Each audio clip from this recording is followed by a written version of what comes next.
Good morning, everyone. Greetings from the Climate Change Media Hub at the Asian College of Journalism. This is supported by Interlink Academy, Germany. Today's In Conversation session will explore how looking at India's economy through the lens of climate change can help us better understand risks, growth, and future challenges. We are delighted to have Dr. Ratin Roy and Archana Chaudhary, who will share their insights and perspectives. Dr. Ratin Roy is Dean of the School of Humanities and Social Sciences at Geetham University, Distinguished Fellow at the Kautilya School of Public Policy, and Visiting Senior Fellow at ODI Global. He has served as Director of the National Institute of Public Finance and Policy, Economic Advisor to the 13th Finance Commission, and member of the Prime Minister's Economic Advisory Council. His public writing has consistently engaged with the gap between headline growth and demand realities, the concentration of gains at the top end of the economy, the politics of fiscal federalism, and the consequences of the West Asian conflict for India. He brings together macroeconomic analysis, public finance expertise, and a clear sense of how the economy is framed in public debate. He'll be joined by Ms. Archana Chaudhary, a 3 times SOFA award-winning journalist with more than 2.5 decades of experience covering the Indian economy, business, and policy. She spent nearly 17 years at Bloomberg News, reporting from Mumbai and New Delhi on energy, finance, trade, climate, and foreign policy. She has earlier worked with Business Line, and she's now an independent writer, advisor, teacher, and also serves as associate director at Climate Trends. The conversation will last for 2 hours and will include 5 segments. Please feel free to use the chat box throughout the session or ask your questions on the call by the end of each segment. Kindly keep yourselves muted unless you are speaking. Over to you, Ms. Archana. Thank you so much, Prakash. Thanks a lot, Asian College of Journalism. Thank you, Dr. Roy, for joining us today. And thanks to everyone who has taken the time this morning, because it's an interesting session, at least interesting for us journalists who are thinking about how to bring together the dynamics of climate economics and how to use our craft of journalism to tell better stories. And we have with us Dr. Ratin Roy, and we're hoping between the two of us to build a conversation on how journalists can and should read the Indian economy, given that climate risks are no longer just a side story. As newsrooms the world over, we still tend to cover climate as an environment beat, and economic journalism is basically still about growth numbers. It's about headline numbers. There's stories on federalism, which becomes a political theme. But as we're seeing in the real world, these things are now sitting in the same story. And increasingly, the questions we need to ask is who is bearing risks, who absorbs their costs, who receives protection, and how public resources actually move. So what are the format? We'll move it in 5 segments, as Pratish said. And after each segment, we'll have questions that you guys can ask. The floor remains open. So if you have any questions, please put it in there. A bit about Dr. Roy. Dr. Ratin Roy is a well-known name. He's worked across public finance, as we heard in his introduction, fiscal federalism. He talks about politics of growth, and he's done this for many, many years. Thank you so much for being here, Dr. Roy. Let's start. You'd once written about how COPs by design are consumption blind, and hence they are equity blind. And the climate crisis presents uncomfortable questions about resource capture and power balance, which the rich and powerful do not wish to raise.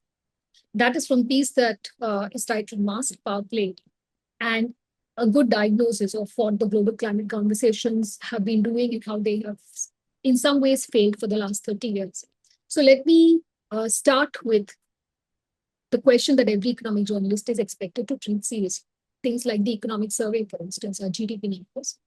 So I'll start with a question on when you see that India is posting a strong growth number, and we still have large parts of the economy when we go down on the ground reporting. We see living through heat stress, water stress, crop loss, there's rising vulnerability. So you see different pictures as a journalist.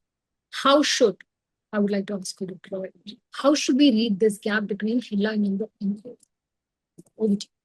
Well, there are many ways you can read this gap from your lived experience. The average life of an Indian, if an Indian relies, average life, your life, my life, Modi ji's life, and the common man on the street's life.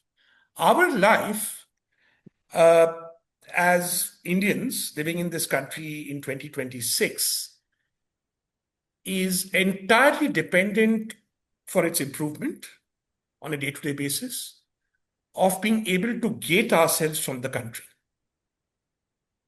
So the more you can gate yourself, because you have economic access or social access to the means of gating, the more comfortable your life is in terms of not facing the things that you see on the ground that all Indians face.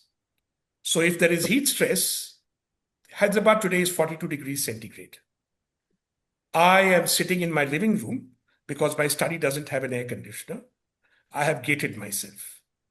My vegetable seller outside, my chap who comes to clean the house, they have no access to any kind of gating from the heat. When I walk out here, I will have a reasonably clean environment if my neighbors cooperate in my cooperative society, because we are gated from the street, which is essentially a pile of rubbish. I can walk in my society, but not on the street because there are no pavements. I cannot rely on crossing the road, the nearest mall to me where I would love to go to get my beard trimmed, or by walk. So if you can, in fact, Bispa Bhatt gave me a very good way of explaining this to you in a minute. So if I want to go to the mall, which is 200 meters from me, 3 minutes walk, I have to take a car because I can't cross the road because the traffic will kill me. The chap who cleans my house doesn't have that option. He has to walk because he doesn't have a car and doesn't have the money to take an Uber. So we live our lives in this country by gating ourselves. That gating is very productive for the economy. That gating produces the things that have propelled the Indian economy for the past 35 years. That gating produces Indigo rather than Indian Railways. And Indigo is the engine of growth. Indigo is the fast-moving indicator of Indian economic health. That gating produces air conditioner sales. That gating at the lowest level produces two-wheeler sales. That gating does not produce public transport, right? That gating does not produce payments. That gating produces cooperative housing societies with nature parks, eco trails, clubhouses, all the things that we use in a kind of third-rate, third-world way to improve our gated lives. So essentially, the difference between the headline numbers you see and what you experience on the ground is all about our choice, the fact that our growth is propelled by an increase in the prosperity of the top 10 to 15% of the population. Now, that's a large number, and so our growth has been good. That's 150 million people. But the rest of them, the not me and the not you, and the chap who has to face heat stress today in Hyderabad, the chap who has to walk to the mall, the chap who has to go out long distances to get his water, right? The chap who has to eat unhygienic food on the street. These are not the people producing growth in India. So both the producers of growth and the benefiters of growth through gating are the top 10%. And that is why you see a difference between the numbers which reflect us and the vast majority of Indians which reflect what your eyes see. Thank you. That is a good lens to look at. But then if you are looking at this discrepancy and you're using this lens, then let's come to the actual GDP print and the numbers. Like, what kind of questions should a journalist then ask when we see that GDP print and we're reporting those numbers? And what does this climate lens kind of then reveal to us through this in the standard macro reporting way that we do? See, the GDP print actually, it depends on why you're interested in it. So as an economic reporter, somebody says that GDP growth has gone up from 7.2 to 7.4%. Let me ask your colleagues, so what? Why are you interested? The fact that it is 0.2% higher or 0.2% lower, why? As an economist, I know why it's interesting to me. Why is it interesting to you? Typically, it would mean that markets are reacting. It would mean that companies are likely showing good growth, that there is going to be prosperity in the economy. Watch the markets, watch the company results. Why do you bother about GDP? Because it's supposed to show you growth, that the country is on the right track. I think you bother about GDP because now if you just reported the GDP number and nobody in government commented on it, and nobody in the private sector commented on it, and none of those people in Mumbai commented on it, then it wouldn't be news, right? You are responding to the GDP number because somebody is using that to tell you, to propose a narrative to you. So really what you have to ask is, I'll give you an example in a minute. What is that narrative that people are proposing to you? India was the fourth largest economy in the world. And various bullshitters were saying we are shortly going to become the third. I hope your audience is aware that India has overnight become the sixth largest economy in the world. When it was the fourth largest economy in the world, I said, I don't give a screw. It does not matter. But because that narrative, the Vishwaguru narrative was being proposed, that India is set for great things, Viksit, whatever, this became a very convenient number to sell that story. Right? And people picked up that number to sell that story, and then a whole conversation began. It didn't matter what the conversation was. If I said, this is important for journalists, if I said fourth largest does not matter, I would have to have a very punchy argument to catch your attention, which I'll tell you in a minute. Where during G20 I did it to make my case. But the point was the narrative that India is a big economy and a big player had been set by picking this number up. Now the counter narrative, you'll notice all the Vishwagurus are very silent. Maybe they're busy with the elections or rigging them. But they're very silent at the moment about the fact that we have fallen to the sixth largest. Because that does not suit their narrative. That is a negative narrative. So the way I had to spend a lot of energy thinking innovatively, how do I contest this? I don't know how many of you are familiar with Bombay, my city, but I said because it only being the fourth largest is like Dharavi saying, I'm the fourth most important suburb of Bombay. Dharavi is a slum with lots of poor people, but there are a lot of poor people. So collectively, their income is probably the same as somebody living in a relatively affluent suburb like Andheri. Okay, which is a relatively affluent suburb because lots of Gujaratis live there. Gujaratis tend to be affluent. But far fewer people live in Andheri than live in Dharavi.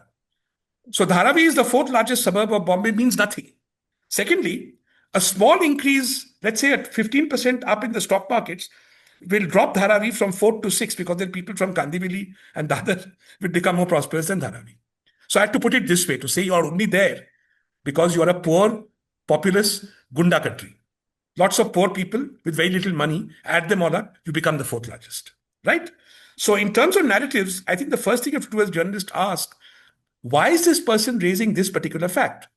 Why is this person not raising the fact, as I would, that in India, India's per capita income, even if it triples in the next 40 years, will be less than half that of Belgium.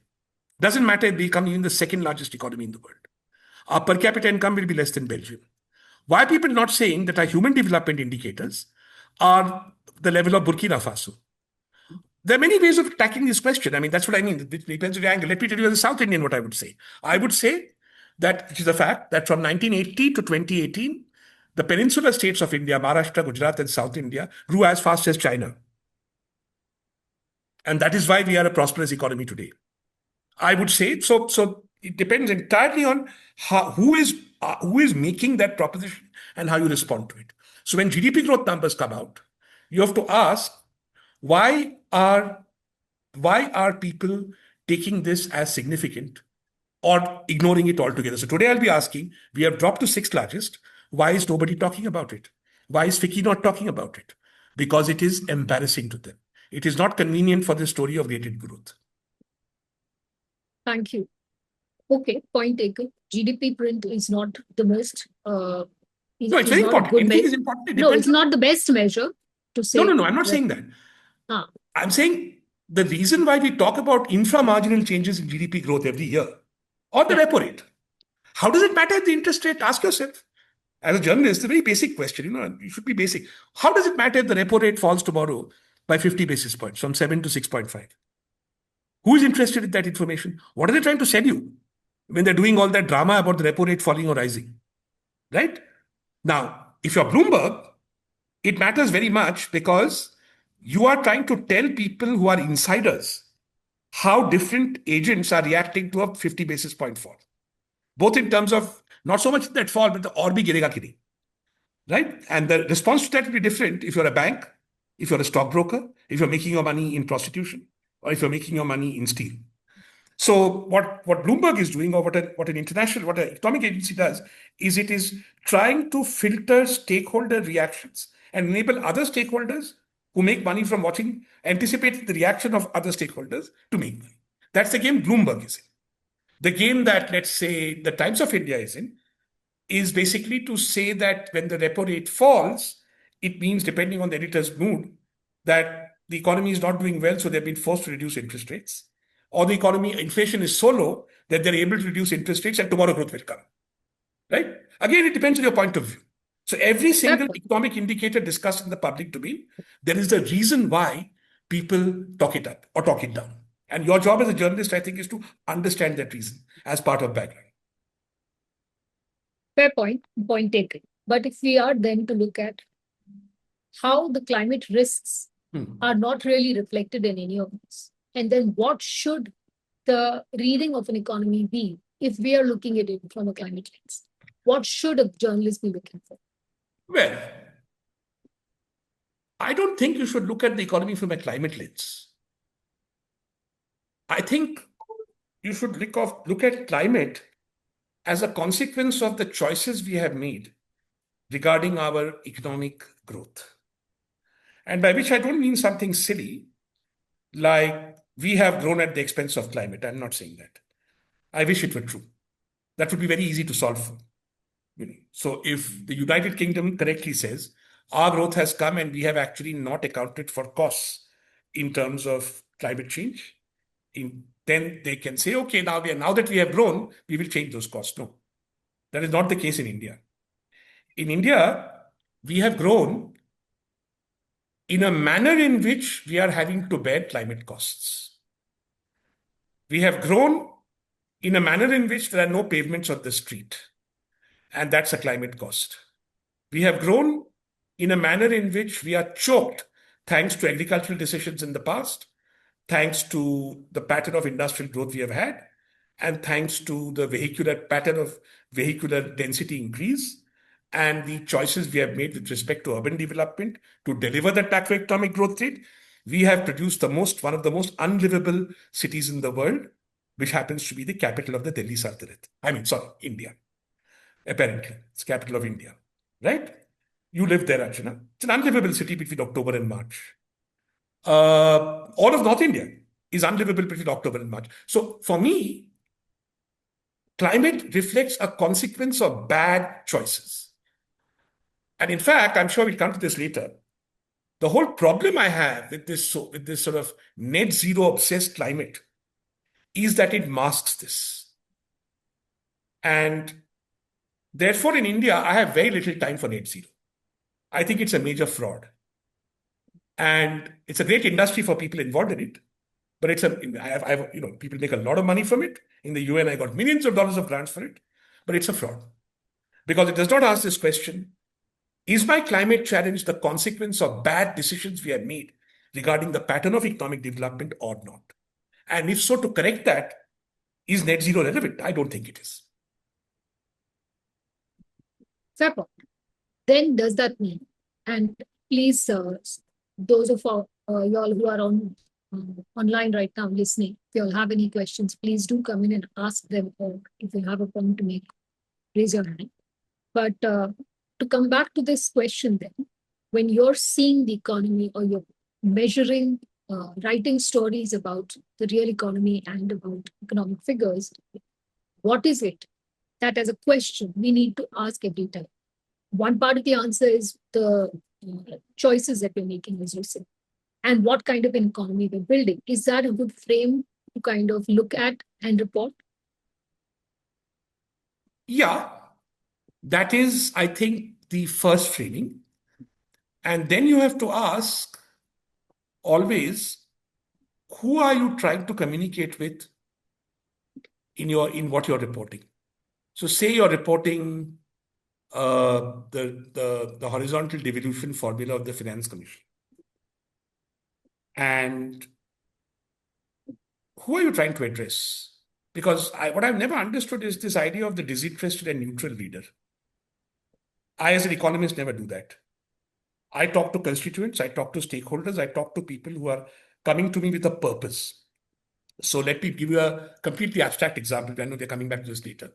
But Yeah. take the war in Iran. Now, I am interested in the war in Iran because I'm interested in getting a clear understanding of how badly Indian supply chains will be hit by it. But my interest is abstract. Somebody in FMCG is not interested in supply chains being hit in terms of fertilizer. They don't give a damn. They only want to know about FMCG, how FMCG supply chains will be hit.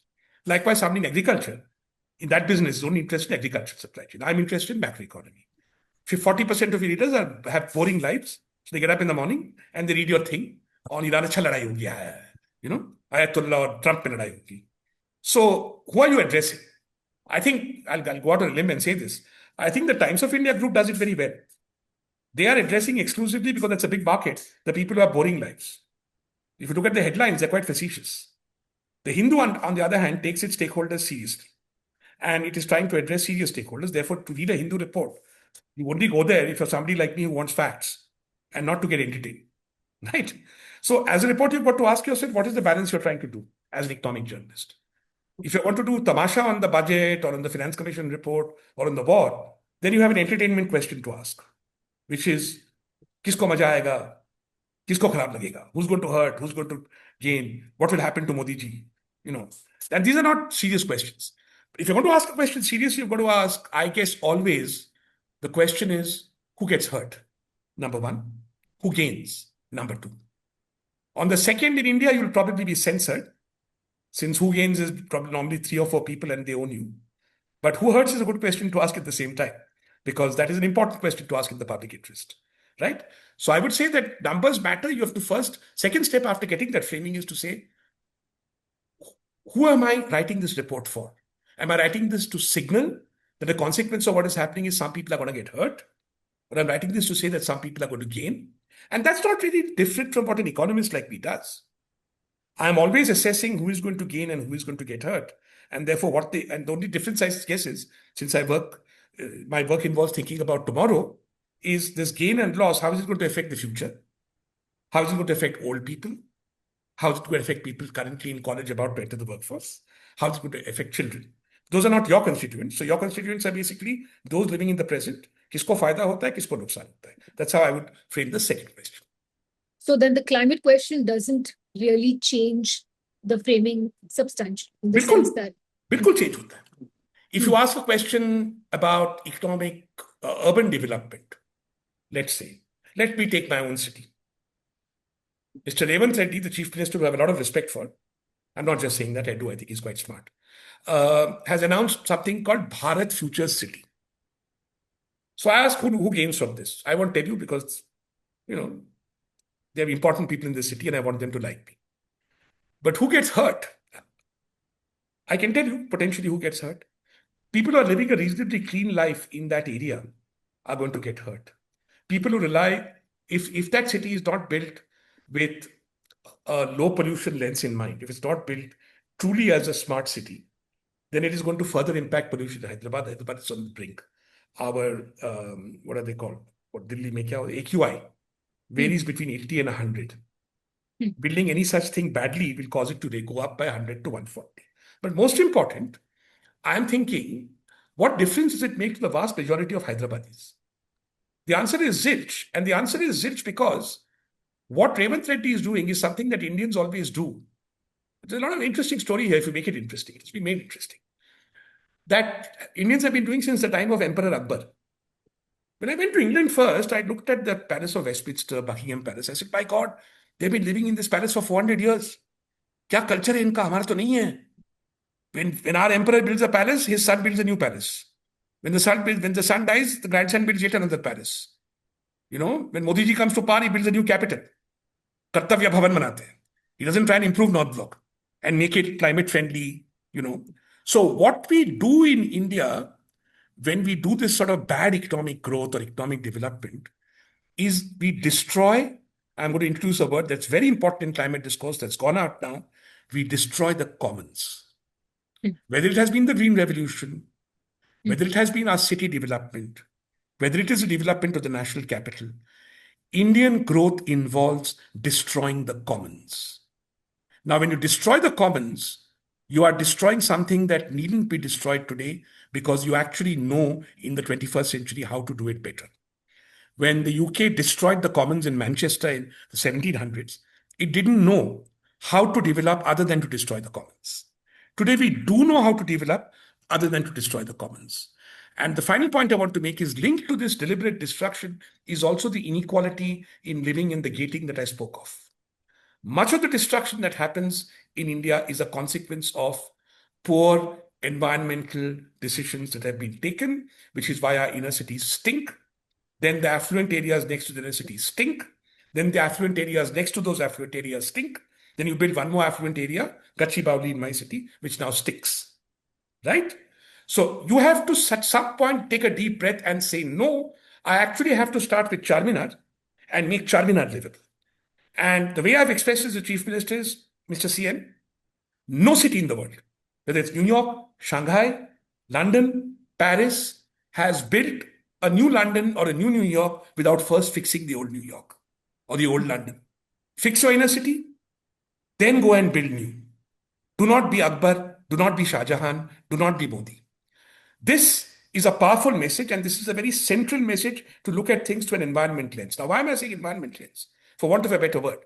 If you do this, all your net zero aspirations will be met. And this is why I'm a supporter of climate action. I don't care about climate per se. I'm a supporter of climate action because if we do it right, we can do it in an equalizing way. We can correct for the wrongs of the past. And we can therefore have a cleaner, more productive, and a better quality of life going forward. Final example I'll give you is, I'm not going to blame somebody who took a decision. Let me tell you this, very important. The Green Revolution, why did we do the Green Revolution? Anyone? What was the objective of the Green Revolution? Does Ashok? anyone want to answer? You want to answer? Yeah, was it to import substitute paddy? Why? And Yes, I mean, not just paddy, everything, but why? But we were a new independent country. We had to take care of our deficits, and we cannot have a large bunch of poor, hungry, deprived population. So we had to at least have some basic self-sufficiency in food. Point taken, but it wasn't neutral. The reason why we actually started the Green Revolution in 1971 and not 61 or 51 was that we were dependent on American aid. It was called PL 480 aid. When the 65 war happened in America, with Pakistan, America dumped the wheat that was coming to India into the sea in front of Bombay Harbor. So the Green Revolution was a national security imperative, not an agricultural optimization imperative. Farmers' incomes did not matter. How you produce more food did not matter. What inputs you used did not matter. You just went out there, pumped fertilizer, pumped water, and produced food, and therefore that succeeded. India is today food self-sufficient in great measure. Food self-sufficient, not necessarily protein. Never mind. That's not the topic now. Now, what are the consequences of that? Consequences were put so beautifully to me from a climate perspective, from an environment perspective, by my friend Manpreet Bhadal, who was then the Chief Minister of Punjab, Finance Minister of Punjab. He was in college with me, so I know him. I don't normally sort of consort with politicians. But Manpreet told me, Dekho, मैं Bhatinda से आता हूँ. I come from Bhatinda. Sorry, this is Chennai, but be careful. I come from Bhatinda. And in Bhatinda, I don't see camels anymore. Which means the landscape of Bhatinda as a consequence of the Green Revolution had changed so much that a dryland animal like the camel was absent from that landscape. The landscape of Punjab has changed so much that a province that only ate rice when they were sick is now the largest rice producer in India. And consequences of that is that we spend a huge amount of extremely energy-intensive railways pumping rice from extreme north of India all over India. But why did we do that? Because Punjab was the best position to take advantage of maximizing agricultural output from a national security imperative. That was that imperative. Now you want to fix that. Having attained self-sufficiency, you've got to change the way you look at agriculture. That is where, if you like, the sustainability lens comes in. There was also a question from Eliza that I don't think we've answered. Yes, Eliza, please go ahead. Is it on chat? Yeah, it's on chat. She says, have you noticed any GDP-related disinformation lately? Very short, very quickly on this, and then we can move on to our next section. All right. Good question, Eliza. I will be very quick on it, very snappy. Remember one thing, there is no true GDP anywhere in the world. All GDP estimates are estimates. When you estimate GDP, you project that estimate into tomorrow's GDP and you correct that estimate for yesterday's GDP. Nobody knows the true GDP. So if you're talking about disinformation, that would depend on whether you think the method of estimating GDP is satisfactory. One, I do. Whether it has been deliberately manipulated to inflate GDP, I don't think so. And if it has been deliberately manipulated, then what is the evidence? There is none. So I do not think there is any GDP disinformation. There's a lot of GDP PR. That's different from disinformation. Thank you for the succinct explanation. But I can, if I may bring you back to the point that you were making about commons and how ensuring that commons are protected can also lead to net zero aspirations being met.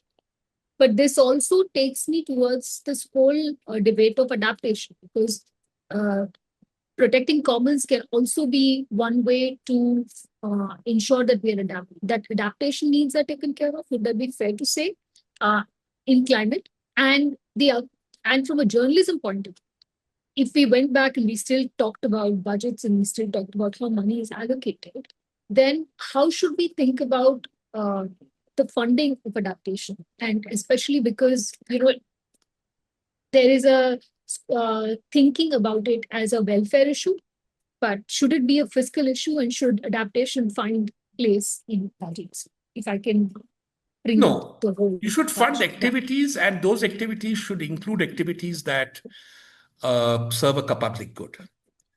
So let me give you an example.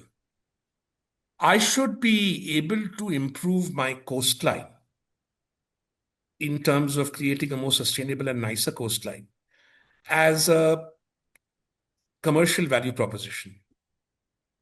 And that merely involves controlling the badmashas who destroy my coastline by illegally building on them, by paying off people to be able to do so and to survive. I'm thinking of the coastline of Maharashtra, my own state, where the coastline has been relatively well protected and is still beautiful, but has not been developed adequately in terms of getting sort of activities there like sustainable farming, tourism, etc. in Konkan, for which there's a lot of scope. But it has also meant that the badmashas have been kept out.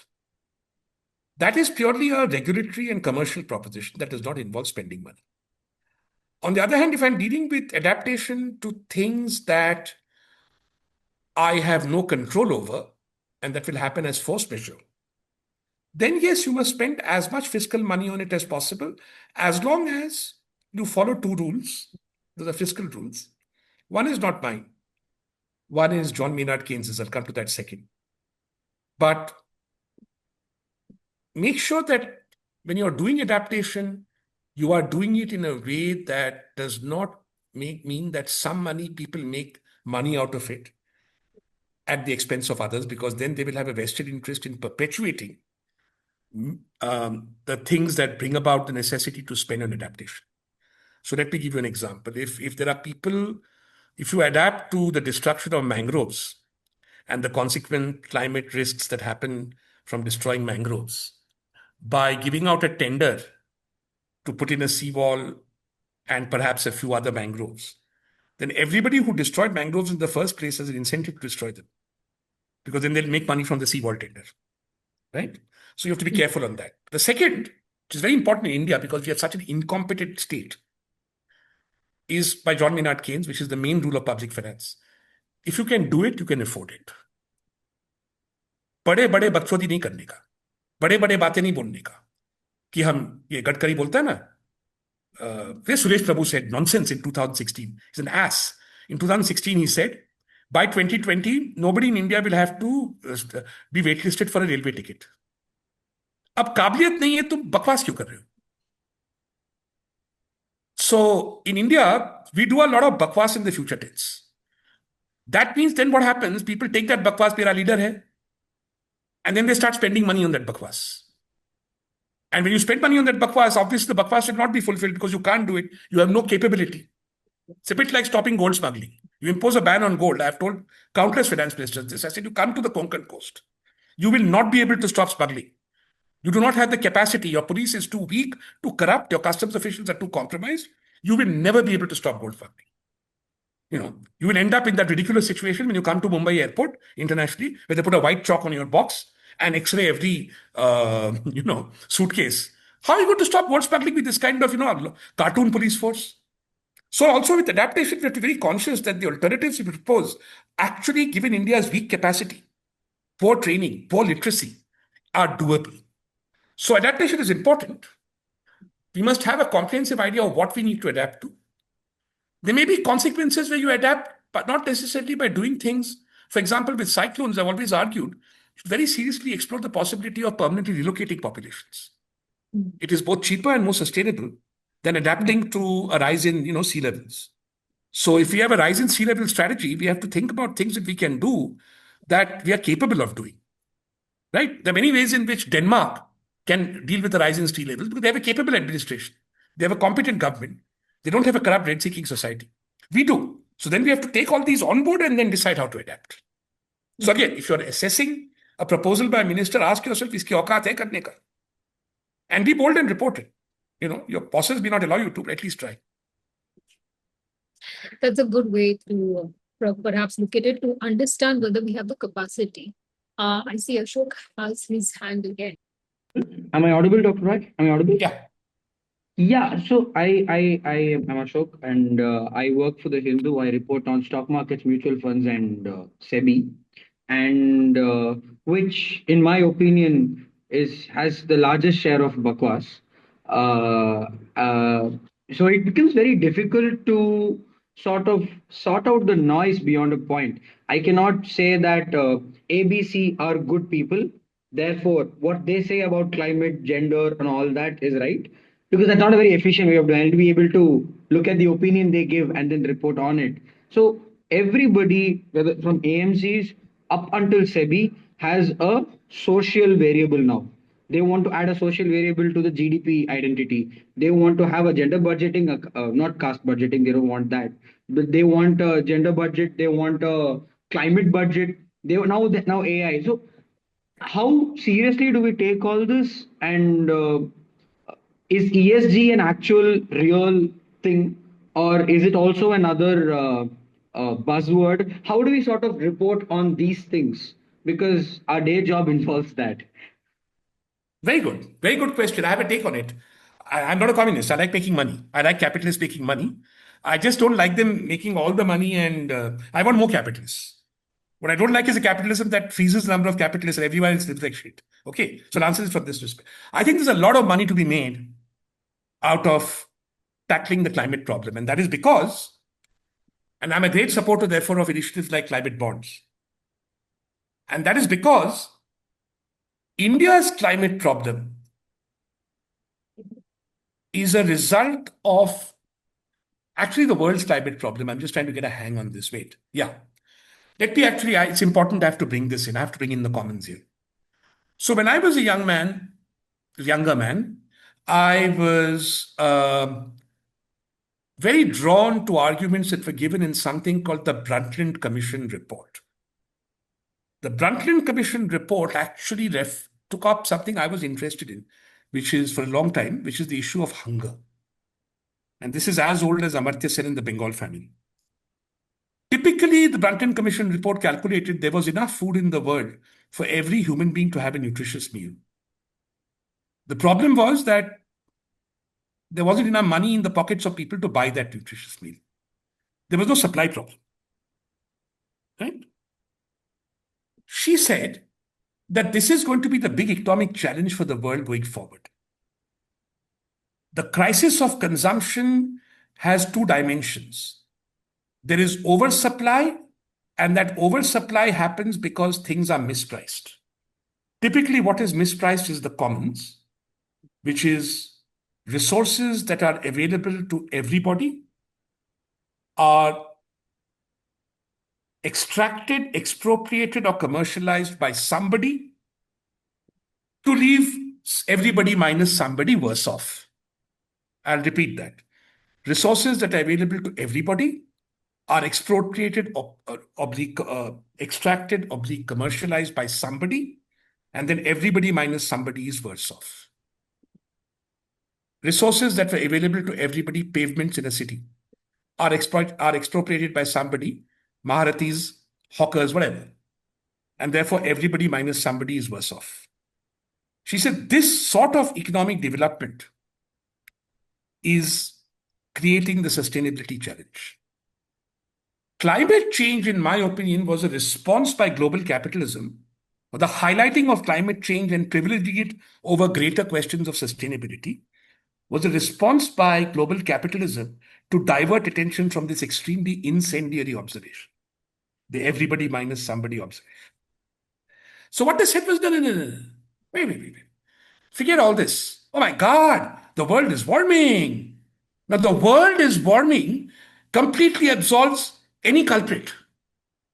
Whether it's rich countries, whether it's rich people in poor countries, the world is warming. Then they started using socialist words, our common future.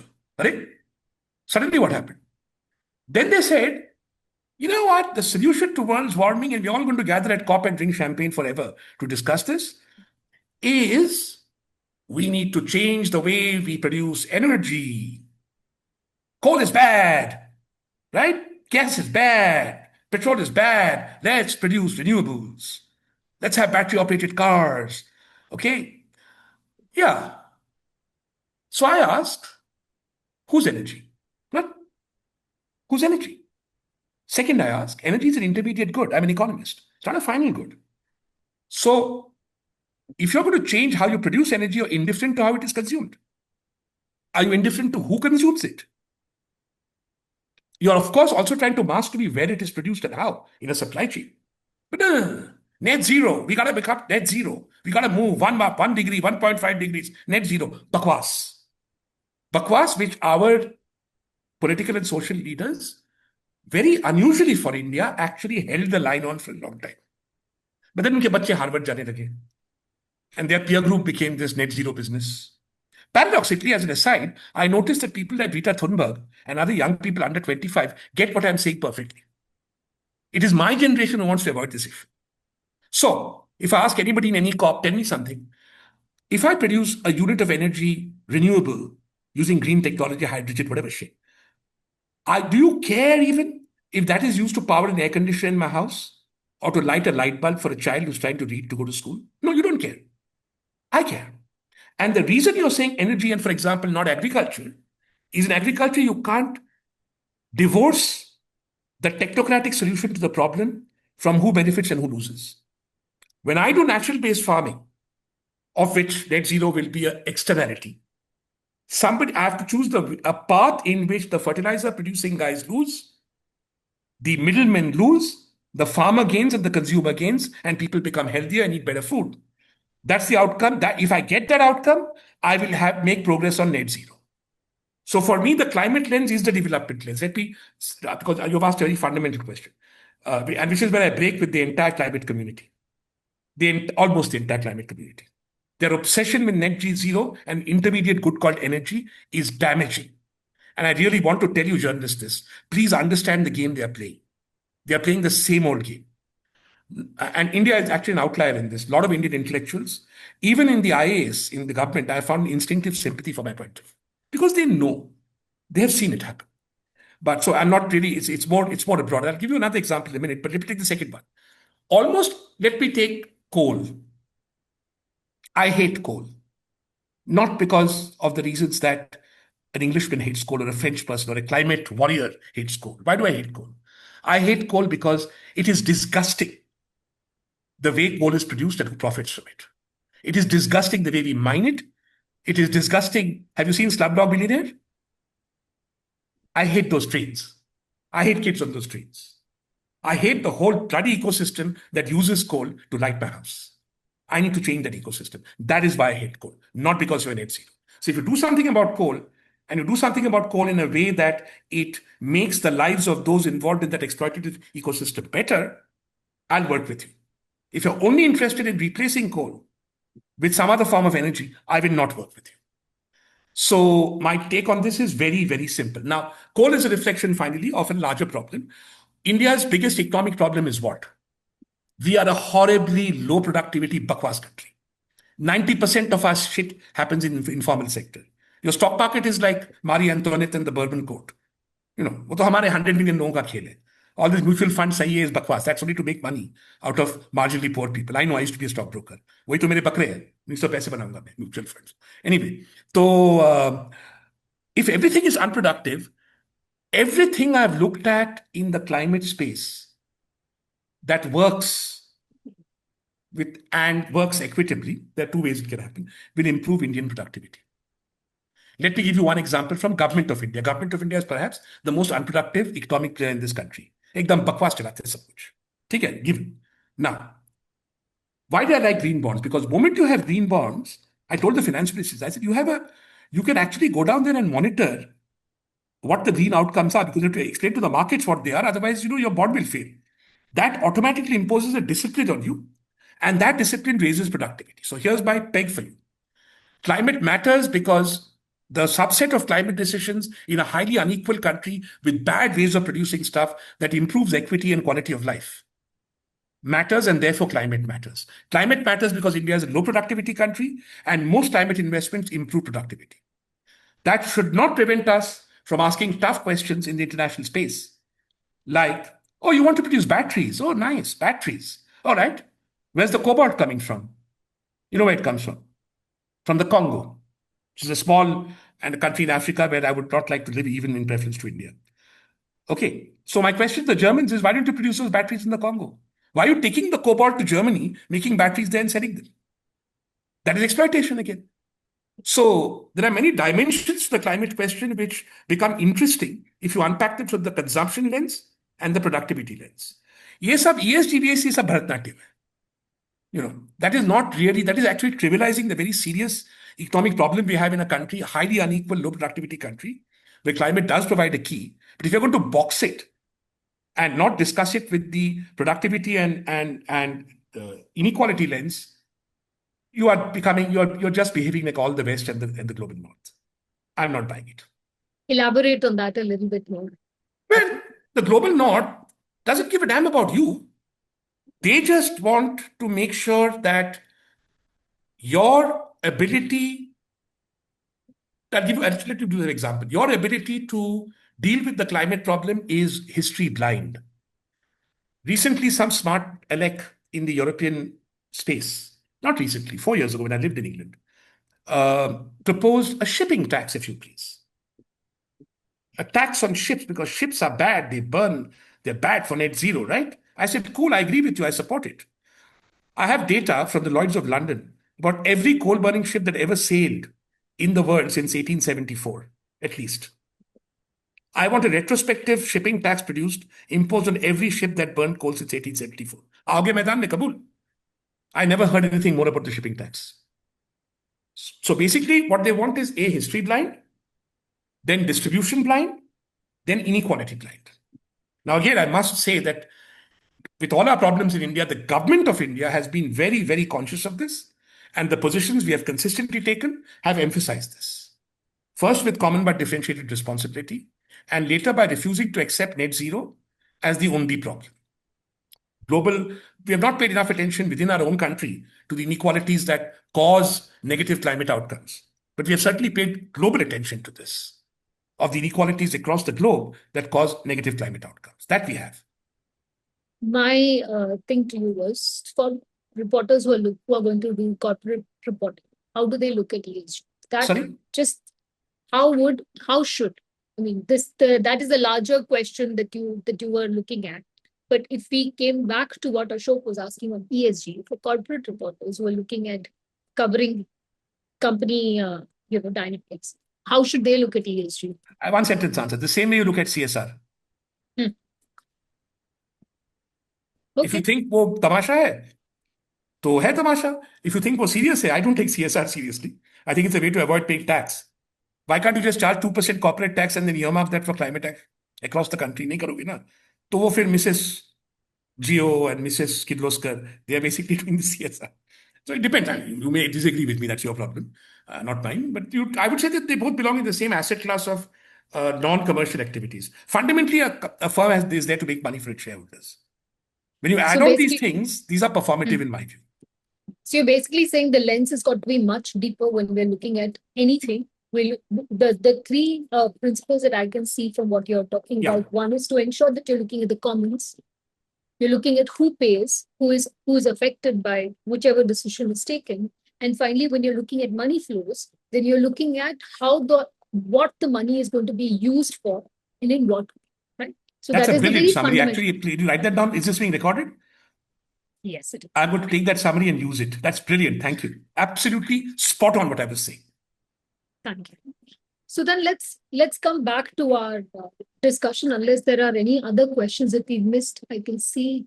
Yeah, two. there's easy question. Yeah. Not easy. Yes. Second one is not easy. First one is very easy. Rohini, GNP is basically GDP plus net factor income from abroad, which means basically the income that Keralites and other people send back to India, remittances, right? And profits. So if Ambani makes profits, or Jaguar, Tata ka hai na?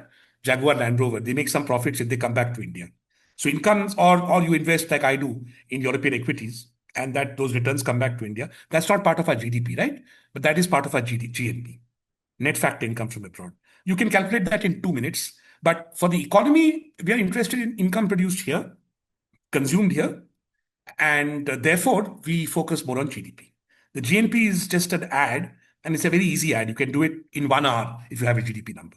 Second question, no, the emphasis on consumption does not. The emphasis on, let me put it this way. This is a good thing for a journalist, actually. Thanks. That's a good question, Shreya.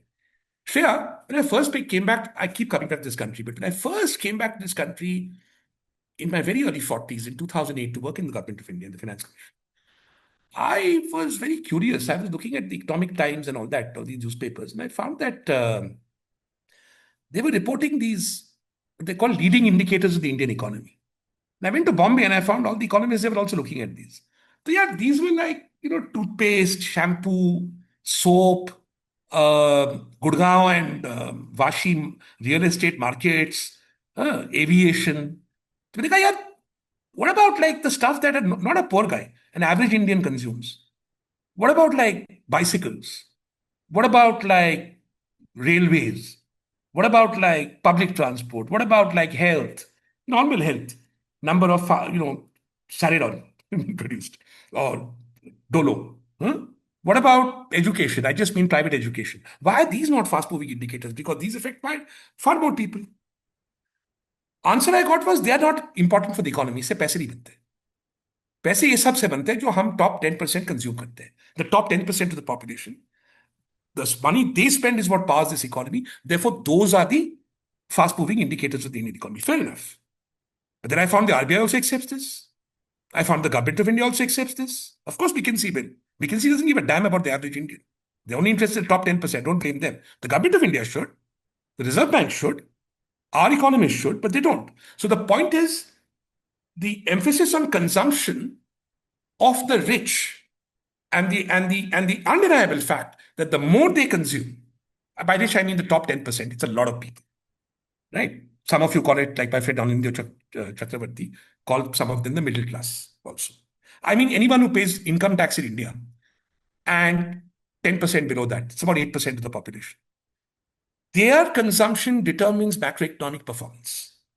Therefore, if they overconsume, quote unquote, that improves macroeconomic performance. The fact that it happens at the expense of someone else, like the pavement example I gave you, or the gated community example I gave you, is irrelevant to the growth of this economy.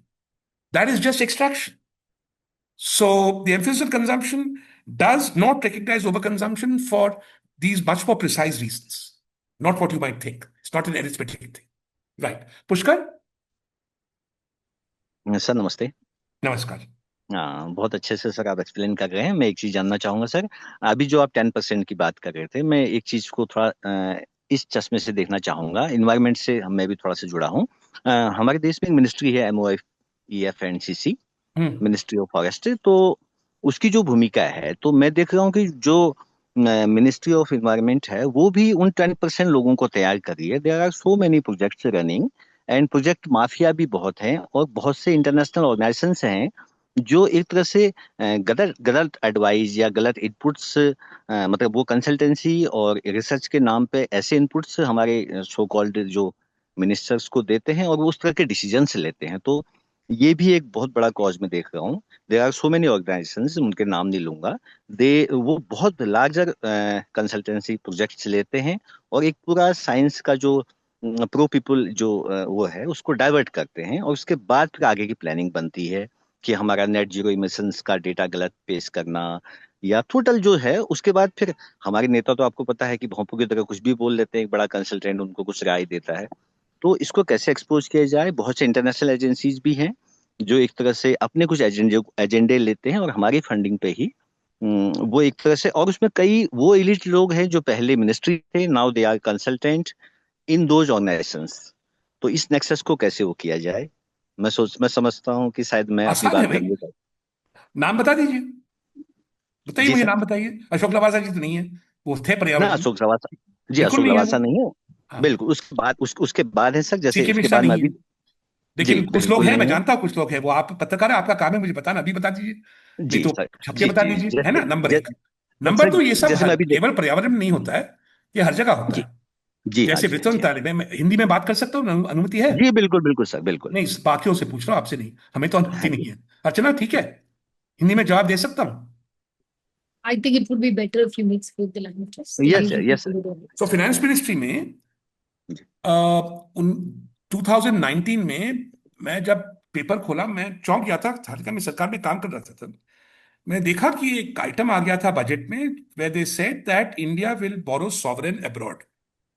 यानी कि आज तक ये परिस्थिति है कि भारत सरकार जो है, या हमारे जो केंद्र जो जो राज्य सरकार है, जी जब वो उधार लेते हैं अपने वित्त के लिए, for their they borrow for invest for the budget, they only borrow from Indians, they don't borrow abroad, unlike many other countries. It's a policy we made.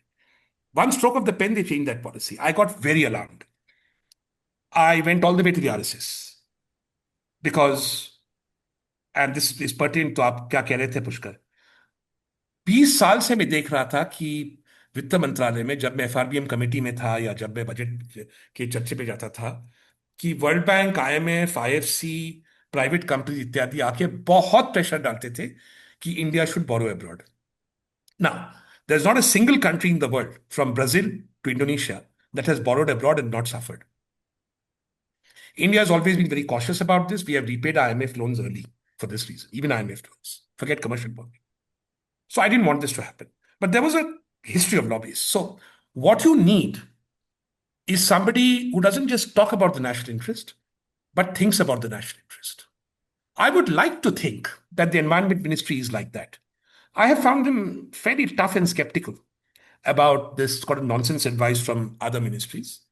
But if that is happening and you expose it, I do not think that you will find a lack of allies. And I'm telling you this because I was very impressed. I know people were not. I'm no fan of the current government, right? And it's a democracy so far, I can say so, right? I don't particularly like the Prime Minister and his utterances. However, Mission Life yes sir. spoke to what I was saying earlier about consumption.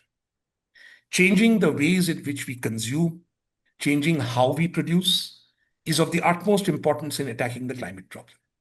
Now, if he is serious about Mission Life, then you can use that to counter people who are using the ministry for their own purposes, as you say. So the strategic thing to do would be to get allies by saying, how is MOEFCC delivering on Mission Life? If it is not, why is it not delivering and who is not allowing it to deliver? That's what I would do.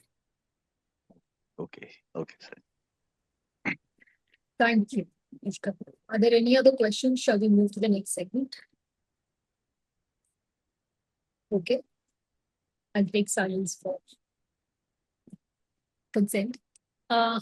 Because the next segment that I wanted to take you towards is the more, it kind of brings together all of the things that we've been talking about. Because essentially, then, if we're looking at climate, not as a separate lens, but as the development lens, as the basic in terms of resources, limited resources, and who gets what share and at what cost. If that is the basic place where we're going, then we have to come towards the dynamic of our federal government and our federal systems also. Because when we're looking at fiscal federalism, which is another important term in economic journalism of late, then how should journalists be thinking about climate vulnerability? Because climate risk is not really falling evenly across India. And so when we're looking at fiscal capacity, that also is not linear across India. So what does this mismatch mean in practice? As somebody who was a part of the Finance Commission, how do you see this? Well, it's specifically with respect to climate, I would say that we are following a pattern. So for me, in terms of climate/sustainability, the three big problems that India faces in terms of vulnerability are heat stress, water, and pollution. Of these three, the ability to deal with the problem of heat stress and water and the knowledge and resources required to deal with them in peninsular India is adequate. A very good example is the fact that all major reason why we have water issues in urban areas in India is the destruction of the urban water commons, chiefly in this in our region, lakes, right? Hyderabad, where I live, was once a city of lakes, so was Bangalore. But if you go to Masab Tank, there's no Masab Tank left now. There's only a thoroughfare. Revanth Reddy, the chief minister, has therefore started something called Hydra, which is to reclaim and rejuvenate the lakes. And that, if implemented properly, again, if you can do it, you can afford it. Money is not the problem. Problem is the capability to do it. I'm mildly skeptical about Hydra's capabilities. But if they're made capable and if they are able to do it, the knowledge is there, the implementation capability is there, it's not going to be expensive, it's affordable. So we have no fiscal problem in the peninsula with water, ditto with heat. We are even in a situation now where we are able to think, and I've been doing this as a pilot, about air conditioning the entire schooling system across Tamil Nadu and Telangana and Kerala, at least. I've not yet looked at Karnataka and Andhra. But these are now ticket spendings that our governments can afford. The only constraint will come from Delhi Sultanate if they insist on capping what we borrow for on some misplaced notion of fiscal sustainability. When it comes to pollution, we are far more fortunate than the North. We have to not get worse, but we're certainly not there where the North and the East is. So we have to act on it. But again, the problem is not of a magnitude that is overwhelming. The only other problem, of course, we have in particularly the peninsula is the coastal rise in water levels issue. That's a serious problem, and that I would like to think is something that should be addressed nationally, because it will. You know why it will? Because Gujarat is also affected. So because Gujarat is affected, I'm sure Delhi will do something. Thank God for Gujarat. But here's the answer. Therefore, I've just answered your question. You need to unpack it in terms of what impacts the peninsula, which is a very different geographic ecosystem from the North. Now, the North and the East, I'm really worried because the problems are of a magnitude that are consequentially very serious and will involve humongous action. The resources are simply not there. To address the problem of pollution is not sufficient to address stubble burning. You'll also have to address the problem of vehicular pollution. You will, and let me put it this way, the most long-term effective way to do that in North India would be to create a national hydrogen network. That's going to take 15 years. In the middle of that, everyone will get cancer and die. Right? Heat pollution in North India is a very severe issue. They're not going to be able to air condition spaces. Just take Delhi Metro, and the reason why the Delhi Metro is effective, but it's not a metro I enjoy using, is because given the extreme heat conditions in North India, the last mile is much more difficult to navigate than a temperate climate or even Hyderabad. Hyderabad, 2 months a year I have to worry. But here, if they only gave me a pavement, which is very cheap, I keep telling them, boss, just put a pavement on the road. People will walk 1 kilometer. But put a pavement, so I don't have to walk through traffic and kill myself to get to the metro. People use the metro. North India doesn't have. So I would say unpacking that federal problem again means that the same challenges we have faced with Northern and Eastern India, which is lack of resources, a much bigger problem, and lack of implementation capability and knowledge, are going to impact climate action, like they impacted education, like they impacted health, like they impact hygiene. Thanks for that. But then that brings me to a question that we're kind of battling right now, or we're looking at, because the delimitation debate was a big issue for the last few weeks.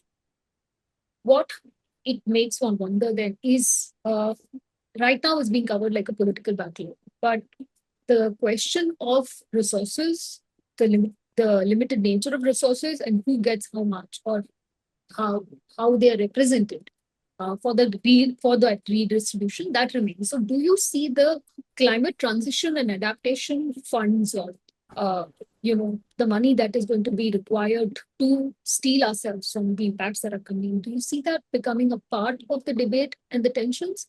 And if resource devolution is contested, then what happens, once climate costs really rise? Because if you're saying the southern states have the capability, but it's the northern states that are going to be hit hard, then how does this dynamic work?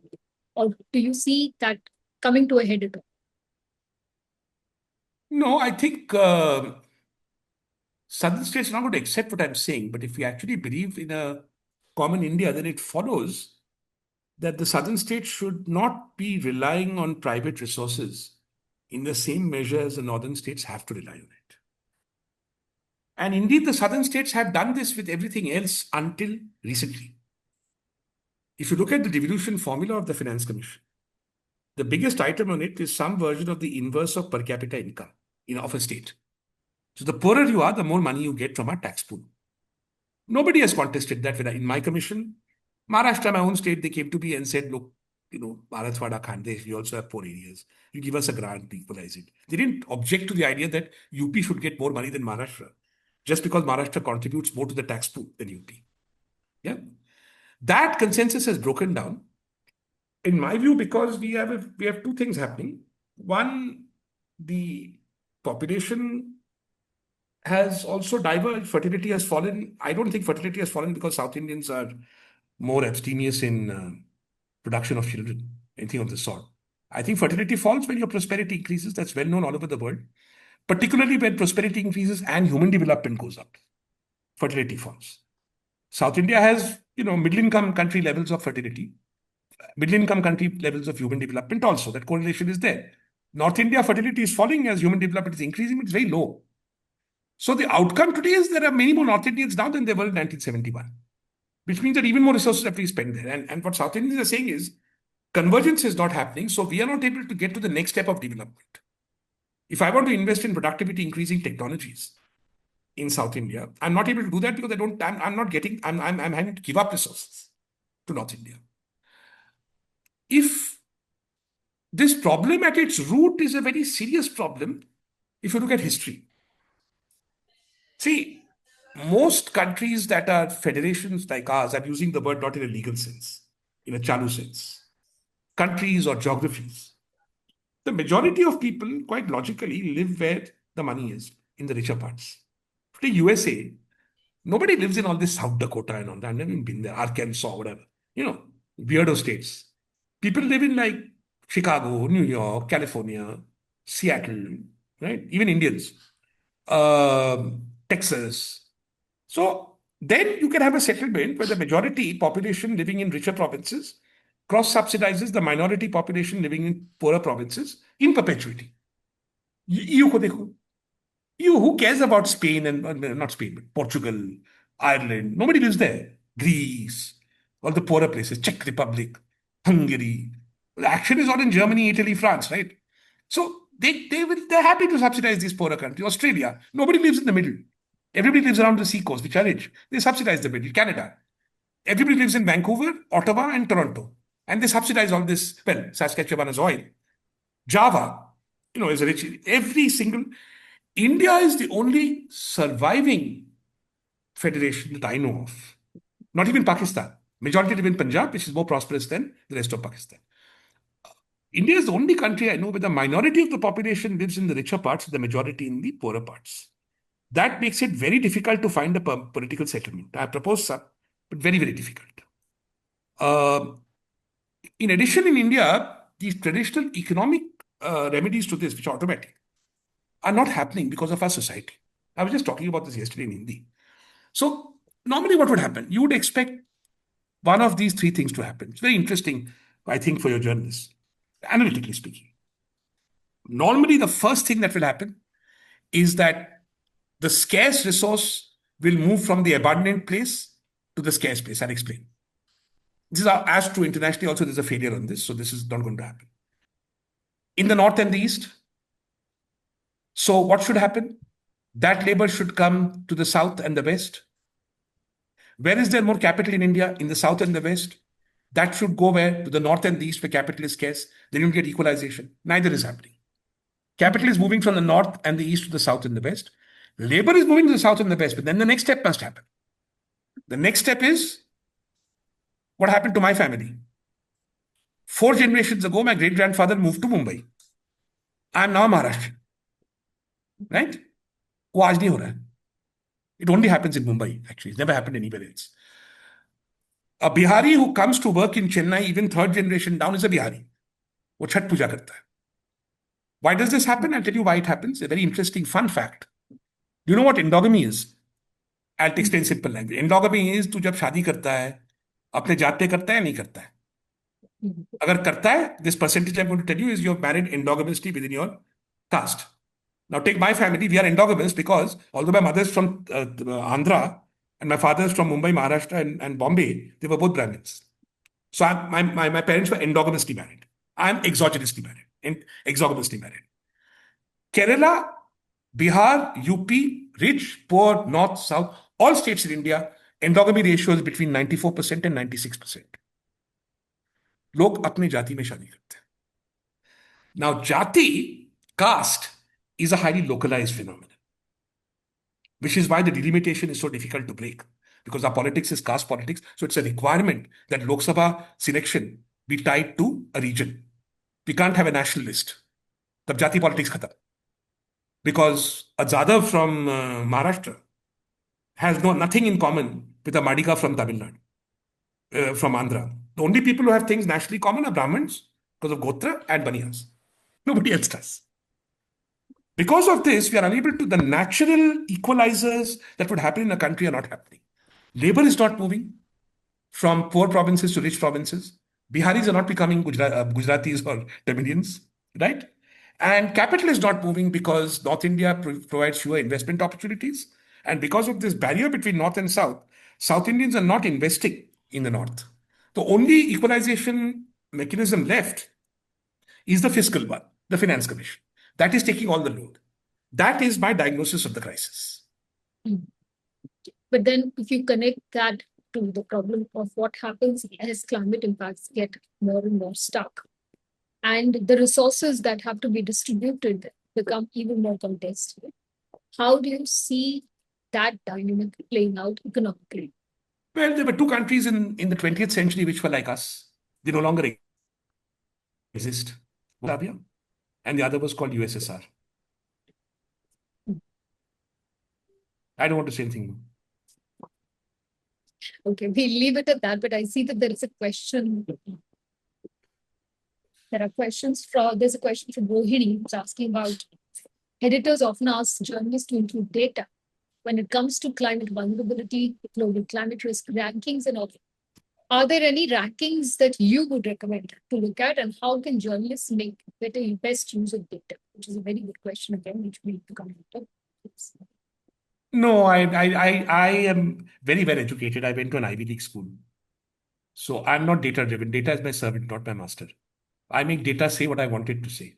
I'm not led by data. वो सब secondary schools में करते हैं, so I tell your editors that. So I can't help you. I'm not interested in global climate risk rankings. They are biased. They are biased because they don't take account of history. And you can't have a global climate risk ranking for a large country like India. You have to ask, who's climate risk? I keep saying this. Now, your editor's not interested because your editor's only interested in who reads their newspaper, I guess. But you're asking me analytically, I have to tell you who's climate risk. My climate risk, Bahadur's climate risk, the chap who works in my building. A woman's climate risk is very different from a man's climate risk. Okay, a Dalit's climate risk is very different from a Brahmin's climate risk. A coastal person's climate risk is very different. So if you take climate risk index for India, it's not like a bond market, okay, where these things average out. So what we basically need to rank, but then again, you won't have that freedom, but you can be propositional as a journalist, is India's climate problems. and the contingent risk they impose on India's future. So I just gave you my ranking. In no particular order of importance, but with a special emphasis on North India, pollution, water, heat.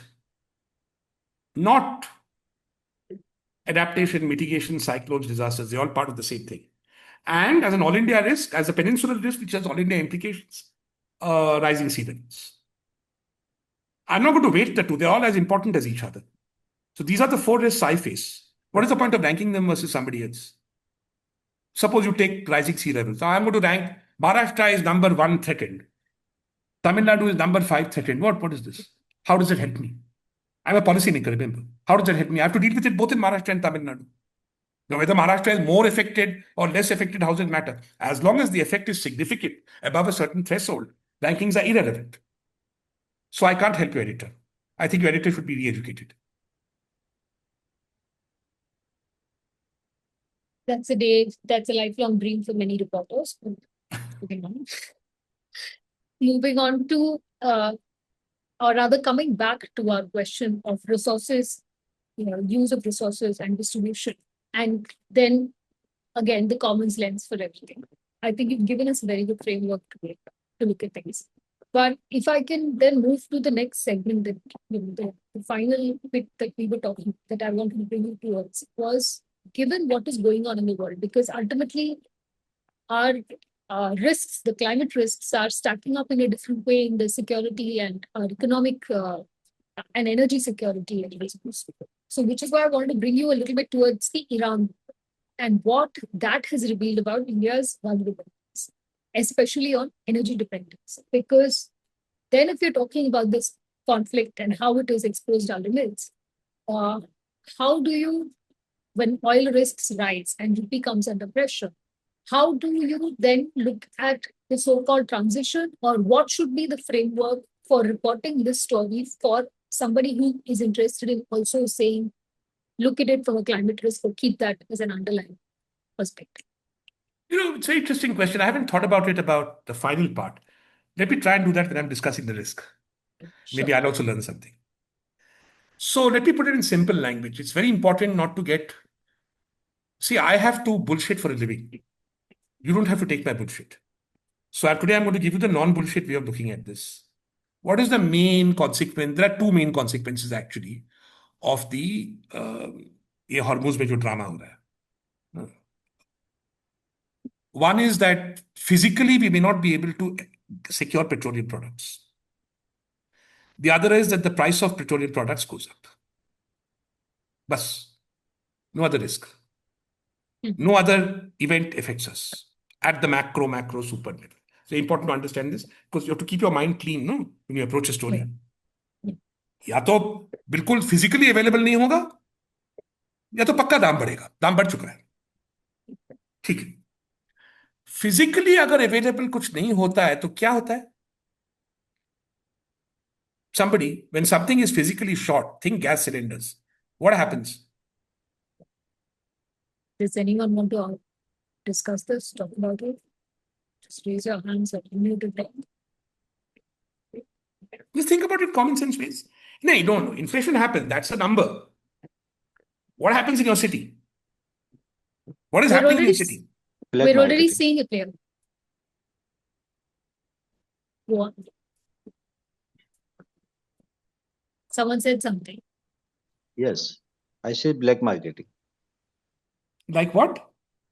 Migrate. Migration. Migration. Black marketing. That's important. Black marketing. That is true. But that's a second, third order cost. Okay, let's take lack of availability of gas. Yeah. People respond to a physical lack of availability. For example, two things have happened in Hyderabad, which I find very interesting. Many of these South Indian vegetarian restaurants, also happened in Chennai, have stopped serving vadas and are now serving idlis because idlis are more gas efficient with respect to vadas than vadas. I recently went to eat in a Burmese restaurant called Burma, and they told me something was not available because that could not be cooked on electric convection stoves. In my favorite Hyderabadi restaurant, the biryani you get in Hyderabad, contrary to popular opinion, is crap. The original biryani is only available in 2 or 3 places. Otherwise, सब बकवास मिलता है. So the original biryani is not popular because आजकल लोग बकवास खाने लगे. तो एक restaurant है, when I go to eat my original biryani, I went last time, they said, sir, not available because demand नहीं है, so we are using all our gas to produce बकवास biryani. Number एक वो हुआ. So basically, consumption patterns change when there's lack of availability, and people privately ration.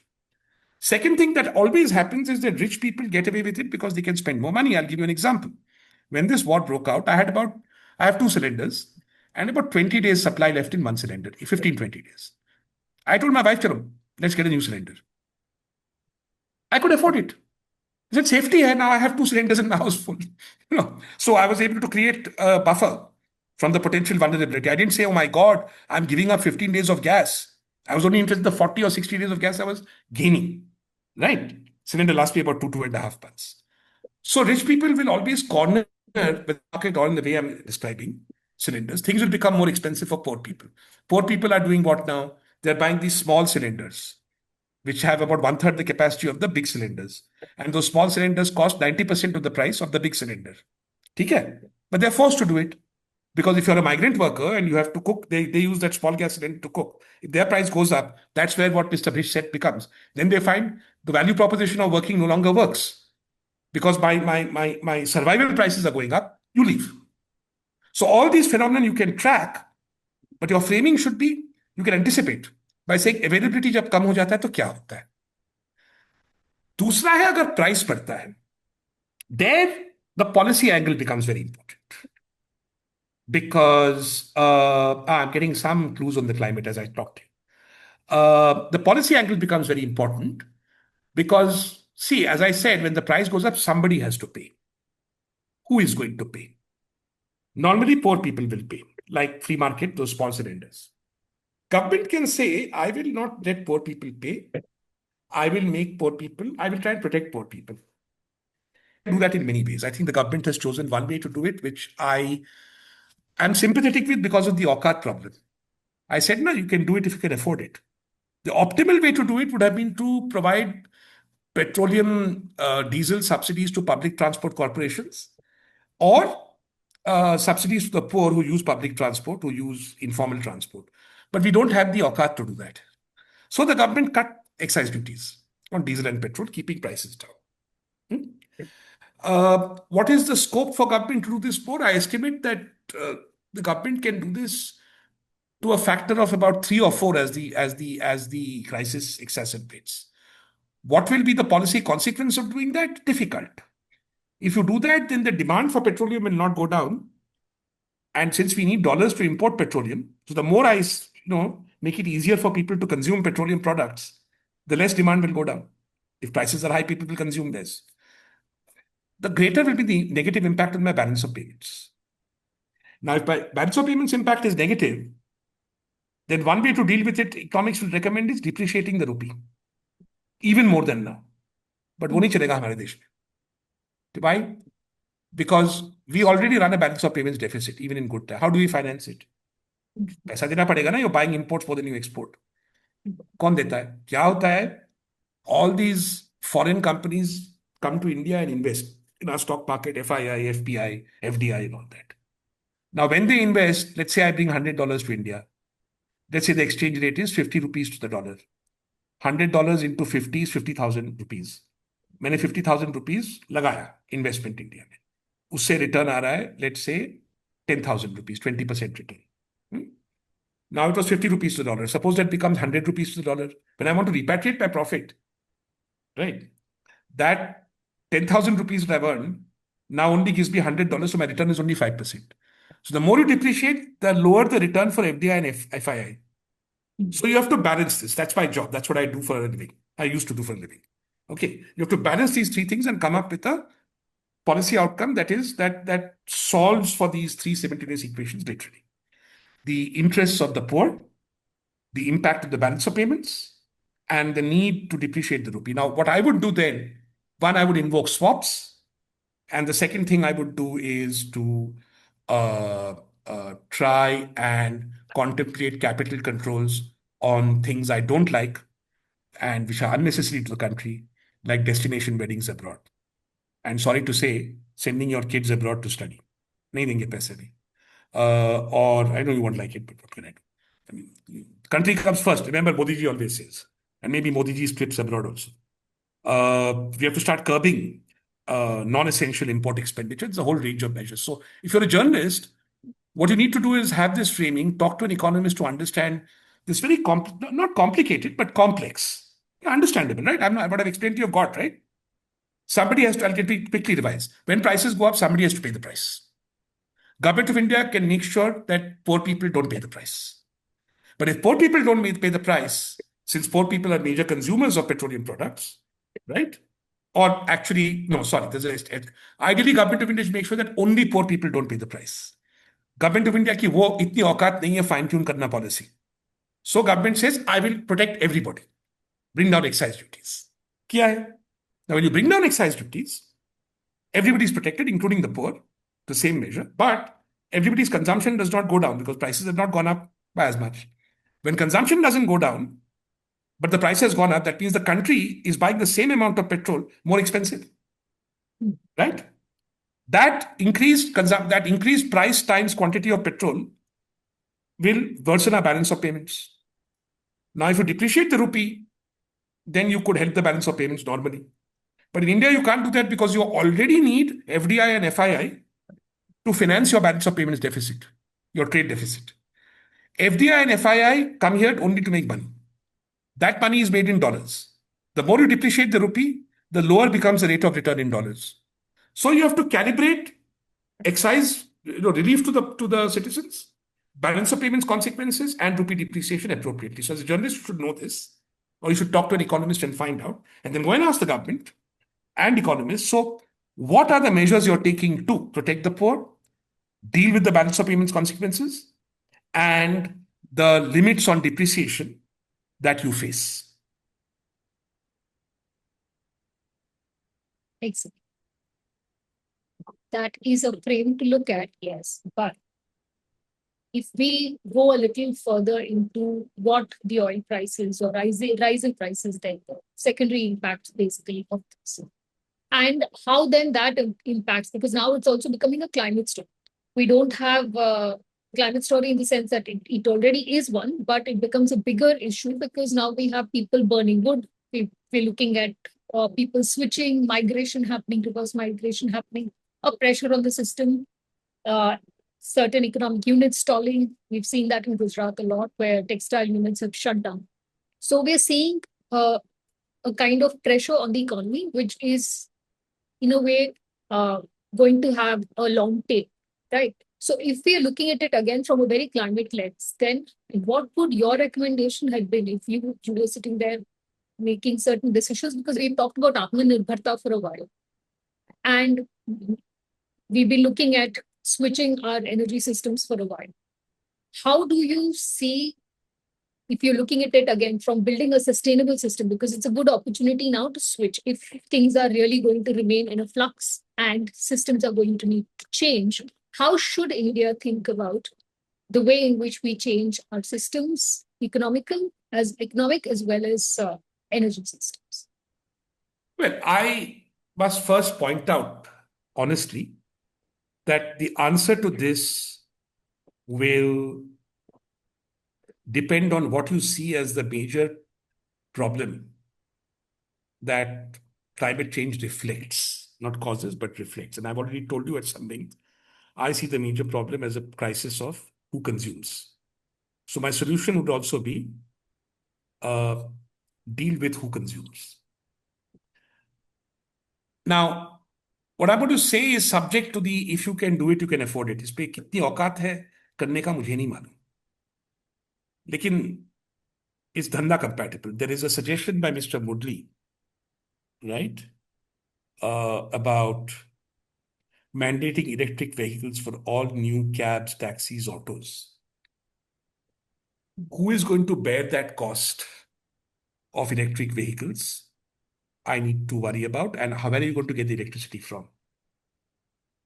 So I don't know what the net will be in terms of climate, but I think the second part of what he's saying is relevant, in the sense that we need to consume less fossil fuels now from a climate perspective and every other perspective.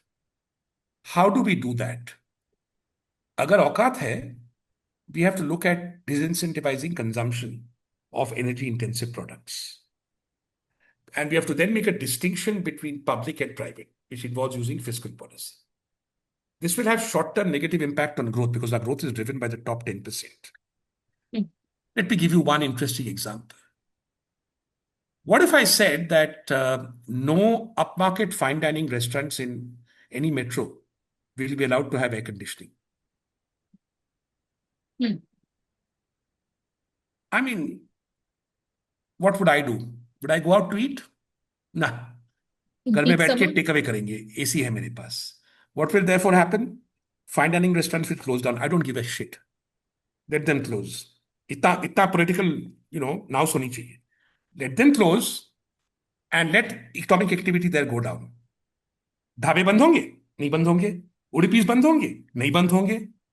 Average common man का जो खाना पीना की व्यवस्था है वो नहीं बंद होंगे. फालतू का वो रेस्टोरेंट बंद होगा. I'll just give you an example. So now if I say this, nobody's going to take me for granted, but I can put that policy proposal out there. I'm reducing consumption, thereby I'm reducing energy intensity, and thereby I am changing the pattern of consumption to deal with the original thing that caused the climate consequences, which is overconsumption by the top 10%. Right? Now, if you're able to divert that energy to a bulb that produces lifeline electricity, you're still saving. Because that fine dining restaurant is not consuming gas, is not consuming many other things, right? So I would come up, I would do that. I would argue this with government. Now, government बोलेगा कि मेरे चाचा का भतीजा का restaurant है, मैं फिर बंद कर दूंगा मेरा. I can do that in a number of areas. Now, I would not do that for schools because the heat problem. I would air condition schools. So what I would then have is a strategic plan to alter the patterns of consumption in the favor of the Indian common man and to reduce the excessive energy footprint of the rich. I would immediately ban all five-star tourism. Not ban, price it out. Let them go bankrupt. I would immediately ban or let them go bankrupt. I would impose a 5,000% tax on destination weddings. Now, there may be better ideas to do this, but you get my point. I'm being deliberately provocative. I will impose costs on the energy footprint of the rich, and I will democratize the energy footprint of the average Indian. In the net, I can show you technically you will benefit in terms of a low energy footprint, and therefore you will have taken climate action. In addition, I think the framing of this, you're asking me as a policymaker, should be in terms of, not in terms of climate. I would abolish that word from policy, but in terms of the three challenges we face, which are reflections of the climate challenge: heat, pollution, and water. All these actions should democratize consumption and save on consumption so that the heat stress is reduced, pollution stress is reduced, water stress is reduced, and then you have separately the sea level problem and adaptation to the two other pillars. That is how I would do this. The framing of this is already available to us in life. We can use life and take it seriously and double down on it, and we can come up with an alternative policy framework. In fact, that's an alternative framework for how we run our economy. There will be short-term costs. Today, the economy is heavily dependent on some idiot going to eat in a fine dining restaurant. We have to stop that dependency. We have to stop we have to stop this easy habit of hopping into an aircraft at frankly ridiculous prices. The aircraft need to be more expensive. They really, you have to sell airline seats at 15,000 rupees, 18,000 rupees. Ye bakwas, opening airports in Jagdalpur and going up and down and subsidizing it is bad. It subsidizes the wrong sort of consumption. So that would be my parochial take. And I told you right at the beginning, my take depends on my reading, and I'm coming from somewhere. I'm not unbiased. So I would penalize the consumption of the rich, release that energy dividend to democratize consumption of everybody, not saying the poor, right? And reap the energy benefits along the way, just as life says. So I have the endorsement to the Prime Minister. That is an interesting frame that you've given for Atmanirbharta, quote unquote. If you are a policymaker, what I would also urge you to do is talk. And yes, Ratan, you might be branded biased because aspiration. I'm totally biased in favor of the aspiration भी कोई चीज होती है. Average Indian का aspiration को मैं happily meet करूंगा। Income tax payer के एस्पिरेशन को मुझे कोई दिलचस्पी नहीं है। गेटेड जो अपने जिंदगी गेट में जीते हैं वो ऑलरेडी इंडिया से सिसीड हो चुके हैं, मुझे उनमें कोई दिलचस्पी नहीं है। Well, there are the, I mean, हाँ, वो तो that is a bar good वगैरह वो तो argument वही and we can पढ़ते do हैं गेटेड another one. वाले, हाँ, मैं जानता हूँ, चैनल तो वही देखते हैं, मैं जानता हूँ। बाकी तो च- रवीश देखते हैं, मैं उनमें इंटरेस्टेड है। बीजेपी वोटर में मैं बहुत इंटरेस्टेड, वो नॉन गेटेड है। Yeah, that is true. They are non-gated, but they also are aspirational and young and waiting to live a lifestyle which हाँ, तो is कितना क्या ज्यादा which aspiration they they see. सकता हूँ मैं? तेरे स्कूल में ही सीधे दूंगा तुझे। How much more aspiration can I give you? I air condition your school, I will give you light to read, I will give you good uniforms, and I will do that by shutting fine dining restaurants. Aspire to a good life, not a life where you go and earn cholesterol at a fine dining restaurant. सेठ जी का life पे aspire मत करो। So Anyway. decadence versus aspiration. Fair point. But if you could talk a little bit more about the commons, because that is the framework that I'm walking away with. If we were to walk away from this conversation with an idea that talks about how do you look at the economic costs as well as the need to have development that is sustainable in the long run, while managing the risks that we face right now. And it's a good frame again to look at it as three of the biggest risks instead of looking at it as a big climate bucket, which is say pollution, heat, and water. I'm getting it. Thank you. It's working. I'm getting across. No, if we were looking My message is at working. The 3 plus coastal, rise in sea levels plus sea adaptation. levels. 5 things. Fair point. If we were to say, okay, we're dealing with not climate as a problem, but these 3 issues that need to be tackled first, and that is going to get us in there. How does the commons framework work? And what would it take for India to kind of move to that economy? And what would that economy then look like? Okay, you have some time.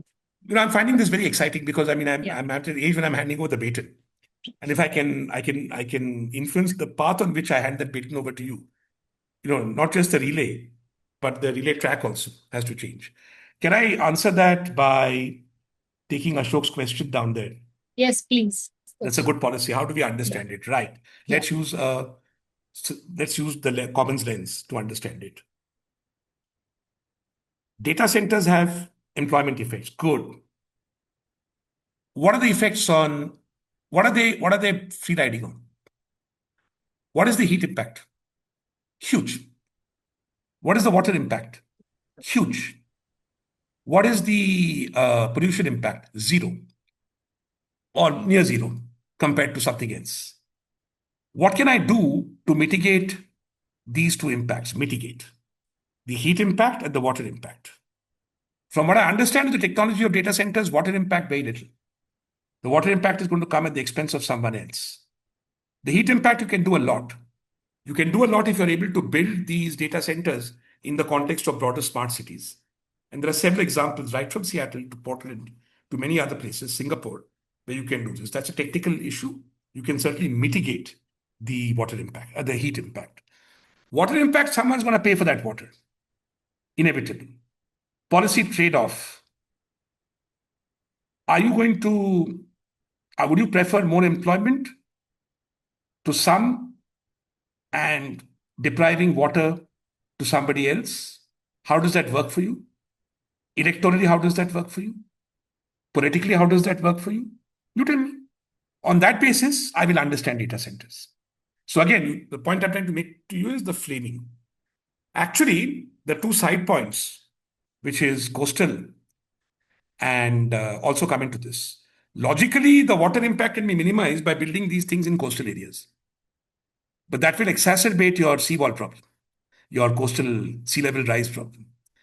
And people are not going to be willing to put these things in places where the sea level is going to rise. So that's another policy area you can work on.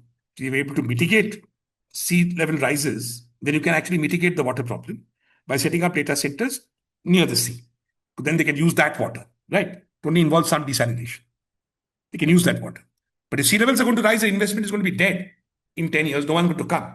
So first you have to tell them how you're going to reduce that.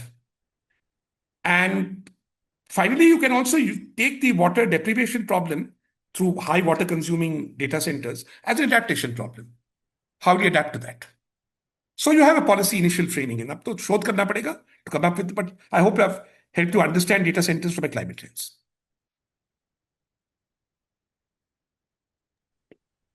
Thank you. I think there's a question. There are a couple of questions that we have. I can see climate diplomacy. Yeah. I think Which is where I was going to take you Right. towards COPs to end it. So maybe we can come back to Eliza, All but right. if you can look at Murli's questions first, because he's talking about several low-hanging fruit Whose and he says he question? disagrees. Murli. I already answered it No, there's earlier when I another was one. talking about cars. And No, I he's just come answered back to Ashok's. it. He's come back to it and he's Oh, he's come back? Let me take a Yes. look. Thanks, Buddy. One sec.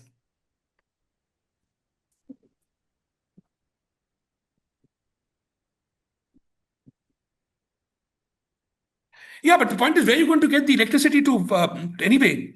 If you're interested in the climate or the consumption thing, where is the electricity going to come from? And how many people drive EVs? Very little. The main action is in freight. You will not be able to do freight with batteries. You'll have to do it with hydrogen. That's going to take 15 years. EVs are a very small part of our total energy consumption in the transport sector. The biggest mover is freight, rail and road freight. The only viable solution there is hydrogen. We have started, but it's going to take 15 years.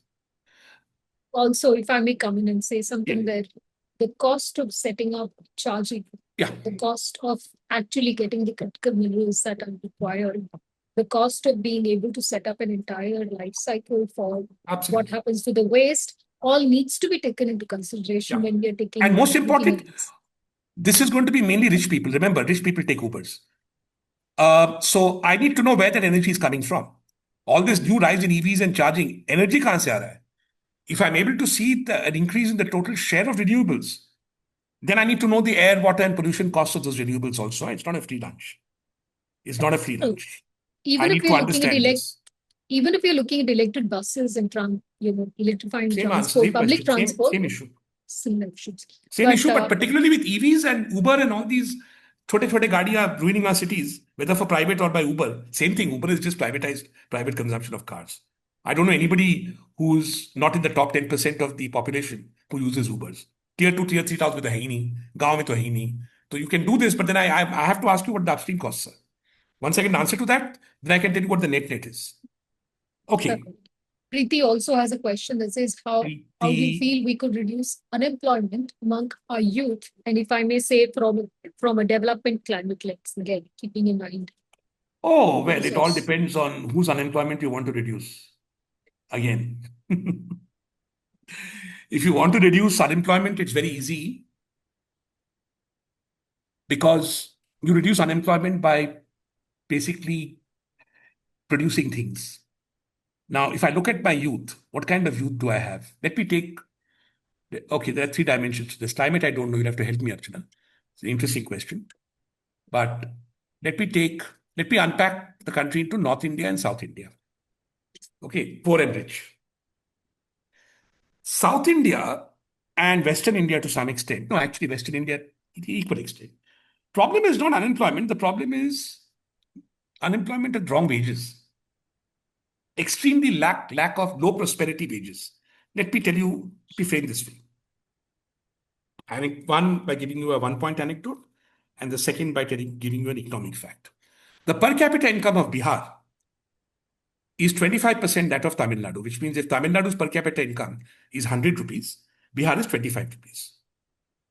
Wage rates in Tamil Nadu are only 80% higher than Bihar, which means if the wage rate in Bihar is 10 rupees, the wage rate in Tamil Nadu is 18 rupees. But per capita income is 400% higher in Tamil Nadu. Baki 320 kahan gaya? Wages are not rising in South India. A garment factory recently I saw in Telangana, the paycheck, organized sector, formal employment, was 10,378 rupees. Apple and Samsung, the best blue collar jobs you can hope for in India, median wage is 20,000 rupees. That's 1/5 of the wage you need to pay income tax. It's 1/3 the wage you give to a police constable. Right? So the problem in South India is that the growth is not resulting in a rise in wages. And even when you have manufacturing jobs being created, formal jobs being created, we don't have an incomes policy that makes sure that for every 10% growth in Tamil Nadu or Kerala or Telangana, the percentage going to the average Indian producing that growth goes up. In that sense, it is as extractive as capitalist. That is one. I've given you the two examples. There is a South Indian problem. North Indian problem is just jobs, jobs, jobs. I don't care at what wage. वो तो भूखे बैठ रहे हैं. So I need to get them jobs. Now, there's an old thing I've talked about. There are 5 areas in the Indian economy where you can create jobs tomorrow, using not more than a 10% increase in the skills of the average young person in northern and eastern India. Average young person. Because that's a reality you have to take into account. If you're going to create fancy jobs for which those poor fellows don't have the skills, they're not going to get those jobs. Right? Even to become an air hostess, you have to learn English. That is why people from the Northeast get those jobs. Right? So, what are the skills with a slight upskilling or zero upskilling? First is agriculture. If you're able to reform agriculture, and this is extremely climate friendly, the only way you're going to be able to reform agriculture and make it a profitable sector and a less attractive, extractive sector is by reforming the way in which we produce output in agriculture. Deserialization, greater emphasis on dried crops, not very fashionable millets in Rashtrapati Bhavan, some bakwas too. But seriously making millets a large crop. When I grew up in Maharashtra, I used to eat zawar ki roti. Now when I talk to people who eat zawar ki roti, उसपे बहुत मक्खन लगता है. Not लोट पे बहुत मक्खन नहीं लगता है. I used to eat my झुनका Bhaker. I used to eat a normal jawar ki roti. People knew how to make it. We have lost that skill. We have to reskill. Then we can produce more jawar. We can produce more dal. We can produce more millets. We can increase dryland agriculture. We can reduce rice dependency. Instead of that, what people are doing in South India is giving more and more rice in midday meal schemes produced in Punjab. So we need to have a complete revolutionary ecosystem shift in the agriculture, the way we produce agricultural output consistent with self-sufficiency.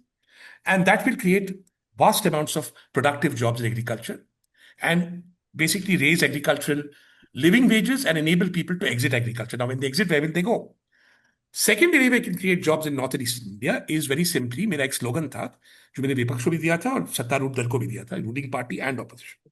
जहां घर, वहीं नौकरी. Migration is a major failure when it involves permanent migrant labor. Migration would be a blessing for me if Biharis became Tamilians. I told you earlier, वो नहीं होने वाला है. So Biharis will remain in Bihar. I need to create jobs for them in Bihar. ठीक है. Shirts that I normally wear to work, not this one. This is an expensive shirt, not that expensive. Cost about 3,000 rupees, 3 to 4,000 rupees. And they are made by Marks and Spencer, ityadi, and they're 100% made in India. Shirts that the average Indian buys in Fashion Street or in Sarojini Nagar, cost about 300 rupees. 80% of them are imported from Bangladesh and Vietnam. Now it is I've researched this, and the factories that make these shirts in Gujarat and in Tamil Nadu, I've asked them, why don't you make 3,000 rupee shirts? Why don't you make 300 rupee shirts? They said wage rates here are too high. Now, okay, open those factories in Bihar because 300 rupee shirts are consumed. Say if you open a factory in Banaras, open a factory of the size that can produce shirts for the 3 districts around Banaras. So maximum migration only happen in those 3 districts. Limited. Railway पे इतना burden नहीं पड़ेगा. करो अपना छत पूजा हुआ बैठ के. ठीक है? And you do this across India and import substitute for the shirts we are importing from abroad, you will create employment. इतने skills की जरूरत नहीं है वहां to create 300 rupee shirts. ठीक है? You essentially have to understand how to be a mechanical operator of a darzi machine. That's all. You can do it. We can do it with a very simple skill development mission. Third is construction, housing, make India slum free. Do you know that if you take away the cost of land, then the unit cost of building a flat, 1,000 square foot flat in Mumbai, land cost is 0, is less than Jorhat? Naturally, because Mumbai has access to supply chains.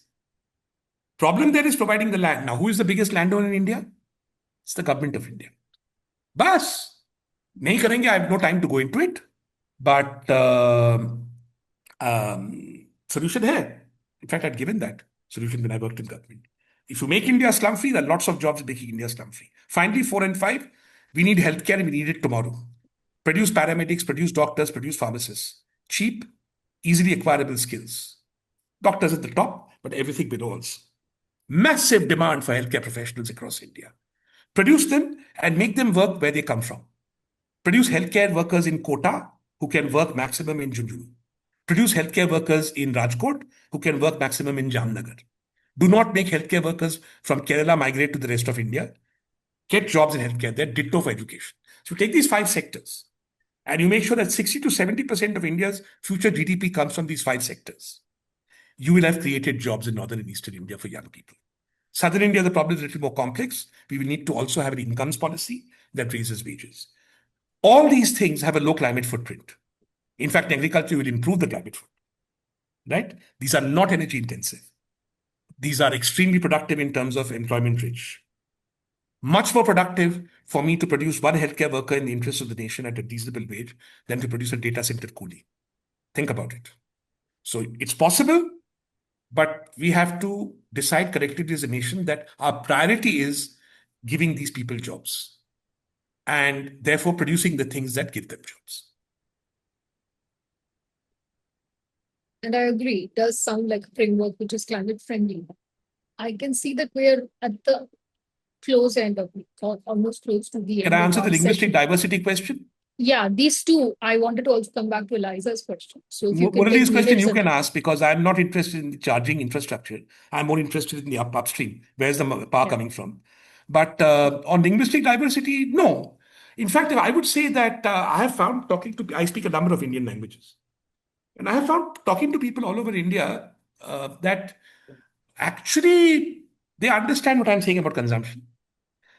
And like me, and unlike most elites who poo-pooed when Life came out, as I said, I'm not a fan of the BJP government. When that came out, I said, I back this 100%. They understand life. Culturally in India, we have always been very mindful of the culture of the commons. The regrets that the average Indian has, my father had, are cross-linguistic barriers. एक पूरे भारत में एक rule होता था जमाने में. If you had a mango tree in your house, to the extent the mango tree went outside your compound, the mangoes that fell on the road outside your compound were public mangoes. The mangoes that fell inside your compound were your mangoes. Now, including in Maharashtra, in the Wadis, now we have privatized those. So none of those mangoes are commons mangoes anymore. This destroys fraternity, this reduces cohesion, and people talk about these things. People talk about the extent to which, for example, the tradition of drinking RO and Kent and bottled water has meant a separation in a very old Indian habit. You never refuse water to anyone, not even a Dalit. Because अब तुम उसको गंदे पानी देते हो और खुद साफ पानी पीते हो. इस पे चर्चा होती है. केवल मीडिया में नहीं होती है, लेकिन और ये इंटरेस्टिंग बात है, इनमें ह्यूमन इंटरेस्ट स्टोरीज है, लेकिन चर्चा इस पे नहीं होती है. So I'm quite confident in that one thing, that essential linguistically, cross-linguistic understanding, cross-ethnic understanding of things like life, the commons, and the costs of the path of development we have taken are there. And therefore, if you propose climate challenges that address the things that affect people's lives in common across linguistic regions, such as air, such as water, such as pollutions, there will be no linguistic diversity challenge. There will in fact be a challenge of unity, a great affirming unity and fraternity, because then we will be talking about our common future in a genuine sense, not our gated future. That is a very, very good point. And I think something that we can walk away from as a framework to think about the economy as a whole also. If I can then finally, before we close, quickly, if you could take 2 minutes to address Eliza's question, but mine is linked to that, because when we're talking about politicized investment in renewable energy and can Why climate am I not diplomacy able help? to? I'm not able to see Eliza. It's higher up. It's higher up before Murli's first question. We would Before come back Murli's to this first later. question, Yeah, yeah. Yeah.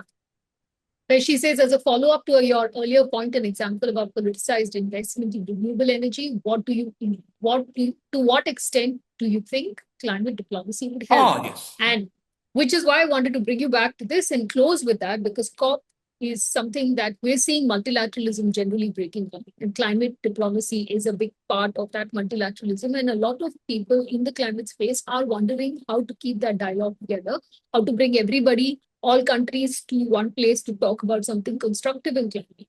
And what should that conversation be about? Her question is about renewable energy, but my question to you is also about whether this commons frame should be the framework of the COPs, if we genuinely going to do it. Well, I think it should be, but it will not be. Because the developed countries have no interest in a common framework. China has now joined them. Why should they worry about it? They don't have a problem with the commons. They have reinstituted their own commons. They have footpaths. They're not gated. They have clean air, which they all share. They have good water, which they all share. They have created their pure public goods, and they have retained their commons. In England, you have a whole history of entitlement to walk on public land as your right, on footpaths. So they have solved their problems. They're not particularly interested in our commons issue. So I would say that multilateralism is not dead. It has been dead for a long time. And the idea that we can multilaterally achieve a global climate goal is boring. So you're asking the wrong person, because I'm not interested in whether global warming is limited to 1%, 1.5%, 2%, 2.5%. For two reasons. I'll be dead when it happens. And the other is that I don't think that it's going to, the marginal impact on heat stress, on water, on pollution, on rising sea levels, and on adaptation in India is going to be affected by a 0.5% this or that in. And of course, the political attention now has totally gone away from climate. It is exclusively on defense, war, national security, and bilateralism. So, climate diplomacy matters for two reasons. One is to try and leverage, I'll give you an example in a minute, our climate, our investment and productivity needs with others' climate and national security concerns. How can we do that? It would be a major consequence of global warming or climate change would be, for the West, would be the melting of the Arctic ice cap. For us, in terms of water and national security and heat stress, would be the impact in the Himalayas. The Himalayas is by definition a trans-border issue. And therefore, I think it is very important for us, and we're not doing it, to open a dialogue with our Chinese friends and our Afghan friends and Pakistan, frankly, on the future of the Himalayas. We can't rely on the Europeans to do it. They are much more worried about the Arctic. They have every right to be so. That's their neighborhood. Our neighborhood is the Himalayas. But you'll see absolutely no diplomatic initiative whatsoever coming from either China or India on the Himalayas. So that is where I think climate diplomacy could help us hugely, because climate diplomacy is a word I would use in that context, because, look, we don't like the Chinese and they don't like us. We are fighting all the time. Galvan, Phulban, pata nahi kya. Okay. I can say, okay, let's set that aside. We have a common climate challenge. How do we deal with it? Now, it's not helped us that the common water challenge that we had, which is the whole Indus water thing, we subordinated that to national security concerns. I would advocate that we change that. That is one.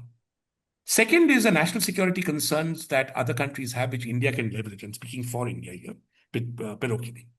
So when I was working, something was referred to me in 2017. I don't know what happened to that. SoftBank of Japan, the Japanese government, was offering us a loan, massive loan, almost $500 billion. To conditionality, you will invest this in renewable energy acquisition, specifically solar panels. That loan was to come from SoftBank. The Japanese government would underwrite it. Practically, I think 0.5% interest paid over 20 years. That's practically free money. Only condition was you have to buy the solar panels from Japan. So it was referred to us. So what happened? Solar panels from Japan are more expensive. So who's the cheapest producer? China. So you got mad or what? You want to mortgage your energy infrastructure, national security to China? Just take the money, it's free. And take those bloody solar panels. I don't know whether they're able to do it or not. As usually in India, there's an absorption capacity problem. But anyway, point is that was a very good place to intelligently follow up on Japan's national security concerns to improve our climate diplomacy. I've been telling the roads minister that we should look at national security concerns surrounding hydrogen and try and engage bilaterally in climate diplomacy or plurilaterally with countries that we could do business with in the hydrogen space, for example. There must be others. So I would say in conclusion, therefore, that multilateral diplomacy, I think, is dead. Number two, I never liked it anyway. I'm not interested in global warming. I've told you why. I think the inframarginal impact of global warming on our 3+2 concerns is going to be marginal. It will not reduce our adaptation costs. It will not solve my sea level problem. It might exacerbate it, but it will not solve for it. It will not solve my heat stress problem, my water problem, and my pollution problem.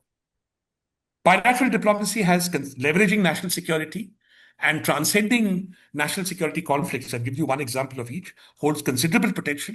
And I do hope that those in power today will take this forward in the climate diplomacy space.